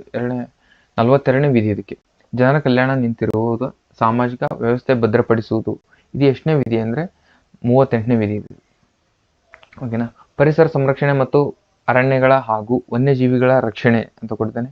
ಇದು 48A. ಗ್ರಾಮ ಪಂಚಾಯತ್ 40. ಓಕೆನಾ? ನೆಕ್ಸ್ಟ್, ಭಾರತ ಸಂವಿಧಾನದ ತಿದ್ದುಪಡಿಗೆ ಸಂಬಂಧಿಸಿದಂತೆ ಕೆಳಕಂಡ ಯಾವ ಹೇಳಿಕೆಯು ಸರಿಯಾಗಿದೆ? ತಿದ್ದುಪಡಿಗೆ ಸಂಬಂಧಿಸಿದ ಕೆಳಗಿನ ಯಾವ ಹೇಳಿಕೆ ಸರಿಯಾಗಿದೆ? ಮಸೂದೆಯನ್ನು ಸಂಸತ್ತಿನ 2 ಸದನದಲ್ಲಿ ಎಲ್ಲಾದರೂ ಮಂಡಿಸಬಹುದು. ರೈಟ್, ಎಲ್ಲಾದರೂ ಮಂಡಿಸಬಹುದು ಮಸೂದೆಯನ್ನ. ನೆಕ್ಸ್ಟ್, 2 ಸದನದ ನಡುವಿನ ಬಿಕ್ಕಟ್ಟನ್ನು ಪರಿಹರಿಸಲು ಜಂಟಿ ಸದನವನ್ನು ನಡೆಸುವಂತಿಲ್ಲ. ಅಂದ್ರೆ ತಿದ್ದುಪಡಿಗೆ ಅಂತ ಕೇಳಿರೋದ್ರಿಂದ ತಿದ್ದುಪಡಿ ಮಾಡುವಾಗ ಜಂಟಿ ಸದನವನ್ನು ನಡೆಸುವಂತಿಲ್ಲ ಅಂತ ಹೇಳ್ತಿದ್ರೆ ರೈಟ್. ಜಂಟಿ ಸಭೆ ಕರೆಯಂಗಿಲ್ಲ ತಿದ್ದುಪಡಿ ಇದ್ದಾಗ, ಅದು ಕೂಡ ರೈಟ್. ತಿದ್ದುಪಡಿ ಮಸೂದೆಗೆ ರಾಷ್ಟ್ರಪತಿಯವರ ಅಂಕಿತ ನೀಡತಕ್ಕದ್ದಾಗಿರುತ್ತದೆ. ತಿದ್ದುಪಡಿ ಮಸೂದೆಗೆ ರಾಷ್ಟ್ರಪತಿ ಅಂಕಿತ ಹಾಕ್ಲೇಬೇಕು, ಹಂಗಿದ್ರೆ ಮಾತ್ರ ಅದು ಆಕ್ಟ್ ಆಗೋದು. ಇದು ಕೂಡ ರೈಟ್. ಸಂವಿಧಾನದ ಯಾವುದೇ ಭಾಗವನ್ನು ತಿದ್ದುಪಡಿ ಮಾಡುವ ರಾಜ್ಯ ಶಾಸಕಾಂಗಕ್ಕೆ ಒಪ್ಪಿಗೆ ಆಗತ್ತೆ ಇಲ್ಲ, ಹಿಂಗಿದೂ ಇಲ್ಲ. ರಾಜ್ಯ ಶಾಸಕಾಂಗದ ಒಪ್ಪಿಗೆ ಅಗತ್ಯ ಇರೋದಿಲ್ಲ. ಯಾವುದೇ ಅಂತ ಕೇಳಿರೋದ್ರಿಂದ ಇರೋದಿಲ್ಲ. ಕೆಲವೊಂದಿಷ್ಟಕ್ಕೆ ಇದೆ, ಬಟ್ ಯಾವುದೇ ಅಂತ ಕೊಟ್ಟಿರೋದ್ರಿಂದ ಕೆಲವು ಅಂತ ಕೊಟ್ಟಿದ್ರೆ, ಇದು ಇಲ್ಲಿ ಕೆಲವು ಅಂತ ಅಷ್ಟೇ ಕೊಟ್ಟಿದ್ರೆ ಈ ಹೇಳಿಕೆ ಕೂಡ ರೈಟ್ ಆಗ್ತದೆ. ಇಲ್ಲಿ ಏನ್ ಕೊಟ್ಟಿದ್ದಾನೆ? ಯಾವುದೇ ಅಂತ ಕೊಟ್ಟಿದ್ದಾನೆ, ಎನಿ ಅಂತ ಕೊಟ್ಟಿರೋದ್ರಿಂದ ಅದು ರಾಂಗ್ ಆಗ್ತದೆ. ಓಕೆ, ನೆಕ್ಸ್ಟ್, ಇದಕ್ಕೆ right answer ABC right answer. Next, ಕೆಳಗಿನವುಗಳಲ್ಲಿ ನಿಯಂತ್ರಣ ವ್ಯಾಪ್ತಿಯ ಅರ್ಥವೇನು? ಇದಕ್ಕೆ ರೈಟ್ ಆನ್ಸರು ಅಧಿಕಾರಿಯು ವೈಯಕ್ತಿಕವಾಗಿ ನಿರ್ದೇಶಿಸಬಹುದಾದ ನಿಯಂತ್ರಣ ಮತ್ತು ಮೇಲ್ವಿಚಾರಣೆ ಮಾಡಬಹುದಾದ ಅಧೀನದಲ್ಲಿರುವ ಕೆಲಸದ ಘಟಕಗಳ ಸಂಖ್ಯೆಯನ್ನು ನಿಯಂತ್ರಣ ವ್ಯಾಪ್ತಿ ಅಂತ ಕರೀತಾರೆ. ನೆಕ್ಸ್ಟ್, ಕೆಳಗಿನ ಯಾರು ಮೊದಲ ಬಾರಿಗೆ ರಾಜಕಾರಣ ಮತ್ತು ಸಾರ್ವಜನಿಕ ಆಡಳಿತದ ನಡುವಿನ ವಿಭಜನೆ ಕಲ್ಪನೆಯನ್ನು ಪ್ರತಿಪಾದಿಸಿದರು? ಯಾವ್ಯಾವುದರ ಬಗ್ಗೆ? ರಾಜಕಾರಣ ಮತ್ತು ಸಾರ್ವಜನಿಕ ಆಡಳಿತದ ನಡುವಿನ ಬಗ್ಗೆ ವಿಭಜನೆ ಪರಿಕಲ್ಪನೆಯನ್ನು ಪರಿಚಯಿಸಿದವರು ಯಾರಂದ್ರೆ ಅರಿಸ್ಟಾಟಲೋ, ವರ್ಡ್ ವಿಲ್ಸನ್, ಕಾರ್ಲ್ ಮಾರ್ಕ್ಸೋ ಅಂತ ಕೇಳಿದಾನೆ. ಇದಕ್ಕೆ ರೈಟ್ ಆನ್ಸರು ವರ್ಡ್ ವಿಲ್ಸನ್ ಅಂತ ಇದೆ ಅಲ್ವಾ, ಆಪ್ಷನ್ B ಅದು ರೈಟ್ ಆನ್ಸರ್. Next, 14 question. ಭಾರತದ ರಾಷ್ಟ್ರಪತಿಯವರ ಮಹಾಭಿಯೋಗಕ್ಕೆ ಸಂಬಂಧಿಸಿದಂತೆ ಕೆಳಗಿನ ಯಾವ ಹೇಳಿಕೆ ತಪ್ಪಾಗಿದೆ, ರಾಂಗ್ ಇರೋದು ಕೇಳಿದ್ದಾನೆ. ಸಂಸತ್ತಿನ ಯಾವುದೇ ಸದನದಲ್ಲಿ ಪ್ರಾರಂಭಿಸಬಹುದು. ರೈಟ್. ಇದು ಸಂಸತ್ತಿನ ಯಾವುದೇ ಸದನದಲ್ಲೂ ಕೂಡ ರಾಷ್ಟ್ರಪತಿಯವರನ್ನ ತೆಗೆಯೋಕೆ ಪ್ರಾರಂಭಿಸಬಹುದು. 14 ದಿನಗಳ ಮುಂಚೆ ನೋಟಿಸ್ ನೀಡಬೇಕು. ಹೌದು, ಕಂಪಲ್ಸರಿ ಇದು. ನಾಮಕರಣಗೊಂಡ ಸದಸ್ಯರ ಪ್ರಕ್ರಿಯೆಯಲ್ಲಿ ಪಾಲ್ಗೊಳ್ಳುವಂತಿಲ್ಲ ಅಂತ ಕೊಟ್ಟಿದ್ದಾನೆ. ಇವ್ರು ಎಲ್ಲಿ ಪಾಲ್ಗೊಳ್ಳಲ್ಲ ಅಂದ್ರೆ ಇವ್ರನ್ನ ಅಪಾಯಿಂಟ್ಮೆಂಟ್ ಅಲ್ಲಿ ಪಾಲ್ಗೊಳ್ಳಂಗಿಲ್ಲ. ನಾಮಕರಣಗೊಂಡ ಸದಸ್ಯರು ಅಪಾಯಿಂಟ್ಮೆಂಟ್ ಅಲ್ಲಿ ಪಾಲ್ಗೊಳ್ಳಂಗಿಲ್ಲ. ಆದ್ರೆ ಮಹಾಭಿಯೋಗದಲ್ಲಿ ಇವ್ರನ್ನ ಅಲ್ಲಿ ಕೂಡ ಪಾಲ್ಗೊಳ್ತಾರೆ ಇವರು. ನೆಕ್ಸ್ಟ್, ಸಂವಿಧಾನದ ಉಲ್ಲಂಘನೆಗೆ ಮಾತ್ರ ಅಂತ ಇದು ಕೂಡ ರೈಟ್. ಸಂವಿಧಾನದ ಉಲ್ಲಂಘನೆ ಆದಾಗ ಮಾತ್ರ ರಾಷ್ಟ್ರಪತಿ ಅವ್ರನ್ನ ಮಹಾಭಿಯೋಗ ಪ್ರಕ್ರಿಯೆ ಮೂಲಕ ತೆಗೆದುಹಾಕೋಕ್ ಬರ್ತದೆ. ಇದಕ್ಕೆ ರೈಟ್ ಆನ್ಸರ್ ಏನಂದ್ರೆ ತಪ್ಪಾಗಿರೋದು ಕೇಳಿರೋದ್ರಿಂದ ಆಪ್ಷನ್ 3 ರೈಟ್ ಇದಕ್ಕೆ. ನೆಕ್ಸ್ಟ್, ಸಸ್ಯಗಳಲ್ಲಿ ಆಹಾರ ತಯಾರಿಸಲು ಬೇಕಾದ ಶಕ್ತಿಯ ಮೂಲ ಎಲ್ರಿಗೂ ಗೊತ್ತಿರೋದೇ, ಇದು ಸೂರ್ಯನ ಬೆಳಕು ಕಂಪಲ್ಸರಿ ಬೇಕಾಗಿರ್ತದೆ. ಸರ್ವೋಚ್ಚ ನ್ಯಾಯಾಲಯದ ಆದೇಶದಂತೆ ಹಿಂದುಳಿದ ವರ್ಗದ ಆರ್ಥಿಕ ಮಟ್ಟ ಅಂದ್ರೆ ಅದ್ರದ್ದು ಇವಾಗ 8 ಲಕ್ಷ ಇದೆ ನೋಡ್ರಿ. ಇವಾಗ ಹಿಂದುಳಿದ ವರ್ಗದ ಫೈಂಡ್ ಔಟ್ ಮಾಡ್ಬೇಕಂದ್ರೆ 8 ಲಕ್ಷ ಆದಾಯ ಮಿತಿ ಇರ್ಬೇಕಂತಂದು ಆತರ ಕೆಳಗಿನ ಯಾವ ಸಮಿತಿ ಮೂಲಕ ಭಾರತ ಸರ್ಕಾರ ನೇಮಕ ಮಾಡ್ತಾರೆ ಅಂದ್ರೆ 1993 ಮಾಡ್ತಾರೆ. ಇದನ್ನ ಇಂದಿರಾ ಸಾನ್ವಿ ಕೇಸ್ ಆದ್ಮೇಲೆ ಇದನ್ನ ರಾಮನಂದನ್ ಸಮಿತಿ ಅವ್ರ ಮೂಲಕ ಮಾಡ್ತಾರೆ. ನೆಕ್ಸ್ಟ್, ಪ್ರಾಣಿಗಳ ಅಧಿಕವಾದ ಗ್ಲೈಕೋಜನ್ ಅನ್ನು ಏನನ್ನಾಗಿ ಶೇಖರಣೆ ಮಾಡ್ತಾರೆ? ಈಗ ಪ್ರಾಣಿಗಳ ದೇಹದಲ್ಲಿ ಗ್ಲೂಕೋಸ್ ಇರುತ್ತೆ. ಗ್ಲೂಕೋಸ್ ಅನ್ನ ಏನನ್ನ ಶೇಖರಣೆ ಮಾಡ್ತಾರೆ ಅಂದ್ರೆ ಗ್ಲೈಕೋಜನ್ ಆಗಿ ಶೇಖರಣೆ ಮಾಡ್ತಾರೆ. ಓಕೆನಾ. ನೆಕ್ಸ್ಟ್, ಸಂವಿಧಾನದ 19ನೇ ವಿಧಿಯ ಪ್ರಕಾರ ಸ್ವಾತಂತ್ರ್ಯದ ಹಕ್ಕನ್ನು ಈ ಕೆಳಗಿನ ಯಾವ ಚಟುವಟಿಕೆ ವಿರುದ್ಧ ಮಾತ್ರ ನೀಡಲಾಗಿದೆ? 19ನೇ ವಿಧಿ ಇದೆ ಅಲ್ವಾ, ಅದನ್ನ ಸ್ವಾತಂತ್ರ್ಯದ ಹಕ್ಕನ್ನು ಯಾವ ಚಟುವಟಿಕೆ ವಿರುದ್ಧ ಮಾತ್ರ ನೀಡಲಾಗಿದೆ ಅಂದ್ರೆ ರಾಜ್ಯದ ಚಟುವಟಿಕೆ. ಇಂಥವೆಲ್ಲ ಮೇಲ್ಮೇಲೆ ಓದಿದ್ರೆ ಬರಲ್ಲ ಇವ ಆನ್ಸರ್. ಡೀಟೇಲ್ ಆಗಿ ಓದಿದ್ರೆ ಮಾತ್ರ ಇಂಥ ಕ್ವಶನ್ಸ್ಗೆ ಆನ್ಸರ್ ಮಾಡಕ್ ಬರೋದು. ಕ್ವಶನ್ ಪೇಪರ್ ಮಾತ್ರ ಸಿಂಗಲ್ ಲೈನ್ ಅನ್ಸುತ್ತೆ, but in detail depth knowledge ನಿನ್ನ ಹತ್ರ ಇದ್ರೆ ಮಾತ್ರ ನೀನು ಕ್ವಶನ್ ಟಚ್ ಮಾಡಬೇಕು. ಆ ರೀತಿ ಕೇಳಿರ್ತಾನೆ ನೋಡ್ರಿ. ಅದು ಭಾರತ ಸಂವಿಧಾನದ 19ನೇ ವಿಧಿಯ ಪ್ರಕಾರ ಸ್ವಾತಂತ್ರ್ಯದ ಹಕ್ಕನ್ನು ಈ ಕೆಳಗಿನ ಯಾವ ಚಟುವಟಿಕೆ ವಿರುದ್ಧ ನೀಡಲಾಗಿದೆ ಅಂತ ಕೊಟ್ಟಿದ್ದಾನೆ ಅವನು. ಅದಕ್ಕೆ ಏನ್ ಸಂಬಂಧ, ರಾಜ್ಯ ಚಟುವಟಿಕೆಗೆ ಏನ್ ಸಂಬಂಧ ಅಂತ ಹಿಂಗ್ ಅನ್ಸುತ್ತೆ, ಬಟ್ ನೀವು ಡೀಟೇಲ್ ಆಗಿ ಓದಿದ್ರೆ ಮಾತ್ರ ಅದನ್ನ ರೈಟ್ ಆನ್ಸರ್ ಮಾಡಕ್ ಬರುತ್ತೆ. ಓಕೆನಾ. ನೆಕ್ಸ್ಟ್, ವಿಕಿರಣ ವ್ಯಯ ಅನುಸರಿಸುವುದು ಯಾವುದು? ವಿಕಿರಣ ವ್ಯಯ ಅನುಸರಿಸುವುದು ಯಾವುದಂದ್ರೆ ಮೊದಲ ಶ್ರೇಯಾಂಕದ ಚಲನೆ ಅಂದ್ರೆ ಫಸ್ಟ್ ಆರ್ಡರ್ ಅಂತ ಬರ್ತದೆ. ಅದು ರೈಟ್ ಆನ್ಸರ್. ಓಕೆನಾ. Option B right answer. Nylon ಎನ್ನುವುದು ಒಂದು ಅಪಿಡೆಕ್ ಆಮ್ಲ ಮತ್ತು ಹೆಕ್ಸಾಮಿಥೈಲಿನ್ ಡೈಮೈನ್ಸ್. ಅಪಿಡೆಕ್ ಆಮ್ಲ ಮತ್ತು ಹೆಕ್ಸಾಮಿಥೈಲಿನ್ ಡೈಮೆನ್ಸ್ ಅಂತ ಇದೆ ಅಲ್ವಾ, ಇದರ ಪಾಲಿಅಮೈಡ್ ಆಗಿರ್ತದೆ. ಇದು ಯಾವುದು? ನೈಲಾನ್. ನೆಕ್ಸ್ಟ್, ಕೇಂದ್ರೀಯ ಔಷಧ ಸಂಶೋಧನಾ ಸಂಸ್ಥೆಯು ಎಲ್ಲಿ ನೆಲೆಗೊಂಡಿದೆ? ಕೇಂದ್ರೀಯ ಔಷಧ ಸಂಶೋಧನಾ ಸಂಸ್ಥೆ ಎಲ್ಲಿ ನೆಲೆಗೊಂಡಿದೆ ಅಂದ್ರೆ ಲಕ್ನೋ ಇದು. ನೆಕ್ಸ್ಟ್, ಕೆಳಗಿನ ಒಂದನ್ನು ಪ್ರತಿಪಾದನೆ ಎ. ನೆಕ್ಸ್ಟ್ ಕಾರಣ ಅಂತ ಕೊಡ್ತೇನೆ ಅಂತ ಹೇಳಿದ್ರೆ 1995ರ ಕರ್ನಾಟಕ ಭೂ ಸುಧಾರಣಾ ತಿದ್ದುಪಡಿ ಕಾಯ್ದೆಯಲ್ಲಿ ಸಾರ್ವಜನಿಕ ಹಿತಾಸಕ್ತಿ ಎನ್ನುವ ಮುಖ್ಯವಾದ ಪದವನ್ನು ಬಳಸಲಾಗಿದೆ, ಧ್ಯೇಯವಾಕ್ಯದಿಂದ ಮಾಡಲಾಗಿದೆ ಅಂತ ಹೇಳಿದ್ರೆ ರೈಟ್. ಇದು ನಾನು ಭೂ ಸುಧಾರಣೆ ಅಂತ ಡೀಟೇಲ್ ಆಗಿ ಕ್ಲಾಸ್ ಮಾಡ್ತೀನಿ, ನೋಡ್ಕೊಳ್ಳಿ, ಅದರಲ್ಲಿದೆ ರೈಟ್. 1995ರ ಕಾಯ್ದೆ 20 ವರ್ಷಗಳವರೆಗೆ ಕಂದಾಯ ಭೂಮಿ ಗೇಣಿಯನ್ನು ಕೊಡುವುದನ್ನು ತಿದ್ದುಪಡಿಗೆ ತಂದಿದೆ, ಇದು ಕೂಡ ರೈಟ್. ಓಕೆನಾ. ಕಾರಣ ಮತ್ತು ಎರಡು ವಿವರಣೆ ಎಲ್ಲ ಅಂತ ಕೊಡ್ತಾನೆ, ಇದು ರಾಂಗು. ವಿವರಣೆ ಆಗಿದೆ. ಆಪ್ಷನ್ ಬಿ ಇದೆ ಅಲ್ವಾ, ಆಪ್ಷನ್ ಬಿ ರೈಟ್ ಆನ್ಸರ್. ಇದಕ್ಕೆ option B right answer. Next, Gundappa ಸಮಿತಿ ಅಂತ ಕೇಳಿದಾನೆ. ಗುಂಡಪ್ಪ ಸಮಿತಿ ಇದು ಕೂಡ ಭೂ ಸುಧಾರಣೆಗೆ ಸಂಬಂಧಿಸಿದೆ. ಇದು 1947ರಲ್ಲಿ ಮಧ್ಯವರ್ತಿ ಇನಾಮು ನಿರ್ಮೂಲನೆಗಾಗಿ ಸಾರ್ವಜನಿಕರಿಂದ ಇನಾಮ್ ಹಿಡುವಳಿಗಳನ್ನು ರದ್ದುಗೊಳಿಸುವ ಬಗ್ಗೆ ಪರಿಶೀಲಿಸಿತು ಅಂತ ಹೇಳಿದ್ರೆ ಒಂದೇ ಆಪ್ಷನ್ ರೈಟ್. ಓಕೆ. ನೆಕ್ಸ್ಟ್, ಭೂ ಕಂದಾಯ ವ್ಯವಸ್ಥೆಯನ್ನು ಭೂ ಕಂದಾಯ ವ್ಯವಸ್ಥೆಯನ್ನು ಪರಿಷ್ಕರಣೆ ಮಾಡಲ್ಲ, ಜಸ್ಟ್ ಅರ್ಜೆನ್ಸ್ ಅಲ್ಲಿ ಮಾಡಿರ್ತಾರೆ. ಸ್ವಾತಂತ್ರ್ಯ ಸಿಕ್ಕ ತಕ್ಷಣ ಮಧ್ಯವರ್ತಿಗಳ ನಿರ್ಮೂಲನೆ ಮಾಡಿ ಸ್ವಲ್ಪ ಅವ್ರಿಗೆ ಪ್ರೊಟೆಕ್ಷನ್ ಕೊಡ್ಬೇಕು ಅನ್ನೋ ದೃಷ್ಟಿಯಿಂದ ಮಾಡಿರ್ತಾರೆ. ಭೂ ಕಂದಾಯನ ಪರಿಷ್ಕರಣೆ ಮಾಡ್ಬೇಕನ್ನೋ ಉದ್ದೇಶ ಇರೋದಿಲ್ಲ ಇವ್ರಿಗೆ. ಓಕೆನಾ. ಹಾಗಿರೋದ್ರಿಂದ ಬಿ ರಾಂಗ್ ಅಂತ ನೋಡ್ಬೇಕು ಫಸ್ಟ್. ಬಿ ರಾಂಗು, ಈ ಆಪ್ಷನ್ ಬರಲ್ಲ. ಓಕೆನಾ. ಬಿ ರಾಂಗ್, ಈ ಆಪ್ಷನ್ ಬರಲ್ಲ. ಬಿ ರಾಂಗ್, ಈ ಆಪ್ಷನ್ ಬರಲ್ಲ. ಮುಗೀತು ಆನ್ಸರ್. ಆಪ್ಷನ್ 2 ಹಾಕೊಂಡು ಹೋಗ್ತಿರೋದಷ್ಟೇ. ಇವೆರಡು ಆಪ್ಷನ್ ಓದೋ ಅವಶ್ಯಕತೆನೂ ಕೂಡ ಇರಲ್ಲ. ಓಕೆನಾ. 25ರಲ್ಲಿ ಸಿ ಏನಿದೆ, ಹಿಡುವಳಿಗೆ ಕಾನೂನು ಅಗತ್ಯತೆಯನ್ನು ಪರೀಕ್ಷಿಸುವುದು, ಇನಾಮ್ ಹೊಂದಿದವರಿಗೆ ನ್ಯಾಯಯುತ ಪರಿಹಾರವನ್ನು ಪಾವತಿಸುವ ತತ್ವವನ್ನು ಶಿಫಾರಸು ಮಾಡುವುದು, ಇದು ಕೂಡ ರೈಟ್. ಓಕೆನಾ. ಲ್ಯಾಂಡ್ ರಿಫಾರ್ಮ್ಸ್ ಆಕ್ಟ್ 1961 ಅನ್ವಯ ಒಂದು ಕುಟುಂಬದ 5 ಜನರ ಪೈಕಿ ಕೃಷಿ ಭೂಮಿಯನ್ನು ಹೊಂದಲು ಎಷ್ಟು ಅವಕಾಶ ಮಾಡಿಕೊಟ್ಟಿದೆ ಅಂದ್ರೆ 10 ಎಕರೆ ಫಲವತ್ತಾದ ಭೂಮಿ 150. ಡೈರೆಕ್ಟ್ ಆನ್ಸರ್ ಹೇಳೋದಾದ್ರೆ 27 ಎಕರೆ ಫಲವತ್ತಾದ ಭೂಮಿ 216 ಎಕರೆ ಒಣ ಭೂಮಿಯನ್ನು ಹೊಂದಿರುವಕ್ಕೆ ಅವಕಾಶ ಕೊಟ್ಟಿರ್ತದೆ. ಕೆಳಗಿನ ಯಾವ ಭೂ ಸುಧಾರಣಾ ಕ್ರಮಗಳ ಅನುಷ್ಠಾನದ ವೇಗವು ನಿರ್ದಿಷ್ಟವಾಗಿ ನಿಧಾನವಾಗಿ ಮತ್ತು ಲೋಪದೋಷಗಳಿಂದ ಕೂಡಿದೆ ಅಂತ ಕೇಳಿದಾನೆ. ಭೂ ವರ್ಧನೆಯೋ, ಜಮೀನ್ದಾರಿ ನಿರ್ಮೂಲನೆಯೋ, ಭೂ ಹಿಡುವಳಿಗಳ ಮೇಲಿನ ಸೀಲಿಂಗೋ ಅಂತ ಕೇಳಿದ್ರೆ ಭೂ ಹಿಡುವಳಿಗಳ ಮೇಲಿನ ಸೀಲಿಂಗು. ಇದು ನಿರ್ದಿಷ್ಟವಾಗಿ ನಿಧಾನವಾಗಿ ಲೋಪದೋಷಗಳಿಂದ ಕೂಡಿರ್ತದೆ. ಕ್ಷಯ ರೋಗಕ್ಕೆ ಕಾರಣವಾಗಿರುವ ಏಜೆಂಟ್ ಅನ್ನು ಗುರುತಿಸುವುದು ಹೇಗೆ? ಗುರುತಿಸುವ ಪರೀಕ್ಷೆ ಯಾವುದು? ಕ್ಷಯ ರೋಗಕ್ಕೆ ಯಾವುದಂದ್ರೆ ಮಾಂಟೆಕ್ಸ್ ಪರೀಕ್ಷೆ ಅಂತ ಬರುತ್ತೆ. ಓಕೆನಾ.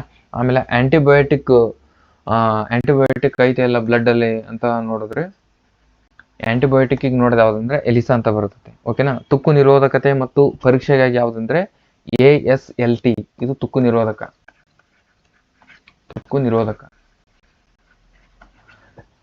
ಓಕೆನಾ. Next,